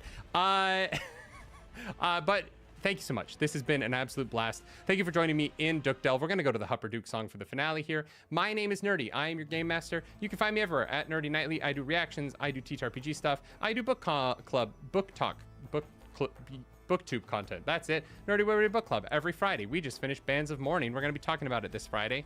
And you can follow me everywhere. But I am the least important person here. The 4 people to my... I mean, it's don't look at the screen. The 4 people I have shared this evening with deserve all the credit for how amazing that was. Catieosaurus, we're going to start with you because you are in the top left. We're going to go clockwise from there. So introduce yourself. Oh. Hi, everybody. I remain Catieosaurus. This was such a pleasure. Thank you all so much for having me, and thank you for being here and putting this all together. You can find me as Catieosaurus wherever there is a Catieosaurus to be found. I'd really appreciate it if you went and followed me over on the YouTubes. I'm trying to do more like long form content. Hell yeah. And yeah, sign up for my newsletter. That would be cool. I have a website, catieosaurus.com. That's it. Thanks for being here. Also, you're an author and you have a book coming out. Oh, I do. Yeah. I have like my coffee's on top of the book though, and I almost just spilled coffee all over the single copy of the book that I had. So, but yeah, I have a book coming out. You should order it. It's all the information is on my website. Go check it out.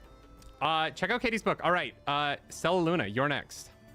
Oh, hi! I'm Stella Luna on Twitch, stellalunaTV on all other social media. I'm a TTRPG producer and performer. I do this, a lot of this. And so if you've enjoyed my performance here today, please consider giving me a follow. I just want to say thank you so much to my wonderful cast. I had an absolute blast here. This was so fun. And this was actually my first time ever playing Daggerheart, and I'm absolutely enamored with the system. It's so delicious. Thank you so much for allowing me to have the opportunity to play with you. And that's gonna be me. Fareeha. Oh, this is my 3rd time playing Daggerheart. You've all been spared from my little kid voice on account of me being sick, so I wasn't fully able to do it. But I'm so glad to have gotten to share a stage with these lovely folks. Yeah, no, this has been so much fun. If you want to follow me, I'm Fareeha on YouTube and Twitch. I'm a full-time streamer there, and Ask Fareeha on Instagram and TikTok. But I do a lot of cosplay, TTRPG, comedy, and like sapphic content. And so, yeah, hope to see you around. Make sure you're following the roleplay relay as well, because tomorrow Fareeha is going to be in my house. Can't wait. Where Clarus is going to be DMing for the first time on the channel. We're doing a Stardew Valley one-shot. It's not going to be live. It's going to be edited and go up in a couple weeks. That was a charitable tier that we hit in our previous charity event in December. And so, yeah, come check out me, Fareeha, and Clarus, as well as a couple of other friends yet to be announced on the Stardew Valley D&D one-shot coming soon. We're going to dress up as farmers. It's going to be so cute. Are you dressing up? Oh, yeah. Oh, fuck, I need to dress up. We're absolutely dressing up. I'm so glad you said that because I was not planning on dressing up, and now I will dress up. Yay! Sammaggs, New York Times bestseller Sammaggs, fucking get your shit out there. Oh, thank you so much. Yeah, I'm Sammaggs. You can find me on Instagram and Blue Sky and TikTok and all those things. It's just my name. You can. I also work for Critical Role. I have been helping put this together, and I'm just so grateful for all of our other players here tonight and every other night, of course. But especially, I'm honestly, I'm trying not to like, kind of nerd out because I'm such a fan of all three of you. Also nerdy, of course, but like I'm such a fan of all three of you, and I'm just like I'm so honored that you guys are here tonight. Like this was such a blast. It was so fun to play with you. And I write books. I put lesbians in Star Wars also one time. So you can check this shit out. There's lesbians in that one. I wrote this book about pirates called Tell No Tales. That they're also in there. You can check all that out. Like we always say, to everyone at Critical Role and Darrington Press who made this possible, thank you. There are so many people behind the scenes to make something like this happen when you're working with a company like Critical Role. And it is just incredible to see, what Clarissa and I do at a level that we are not at. You know what I mean? That has been a wonderful experience. Nerdy, you guys have done such, truly thank you so much for all of the hard work you've put into this. You created an incredible campaign with a bunch of moving pieces and donations that are coming all what you guys do. You're so amazing at what you do. And we are so honored that you have collaborated with us on this. I'm truly so, I'm so grateful. I mean, literally anytime. This is the only thing I want to be doing with my time. But other things have to happen. I need to, finish this audit. It's fine. Life is great. Anyway, thank you, Critical Role people. Thank you, Darrington Press people. You are all awesome. Thank you to the people over at Roll and Play Press for their incredible donation. Make sure that you go and get your free adventure from them. And to the Wizard Thorum, the grand arbiter of power in this world of fey relief within which we play. Thank you for donating $10,000 to this. That is beyond my understanding of how much money you're allowed to let leave a bank account at one time. That's crazy. You rock. Your products are so cool. And if you use code Critical Role on their website, you will get 20% off. Go do it, because I did, and I can't fucking wait. I can't fucking wait. Thank you, Thorum. Thank you, Roll and Play Press. Thank you, Critical Role. Thank you, Darrington Press. Thank you to my wife for running the Tiltify while I am streaming. She's awesome. See her on Wednesday. And as always, folks, be kind to one another. Take care of your community. Show up for the people you love, and do something nerdy tonight.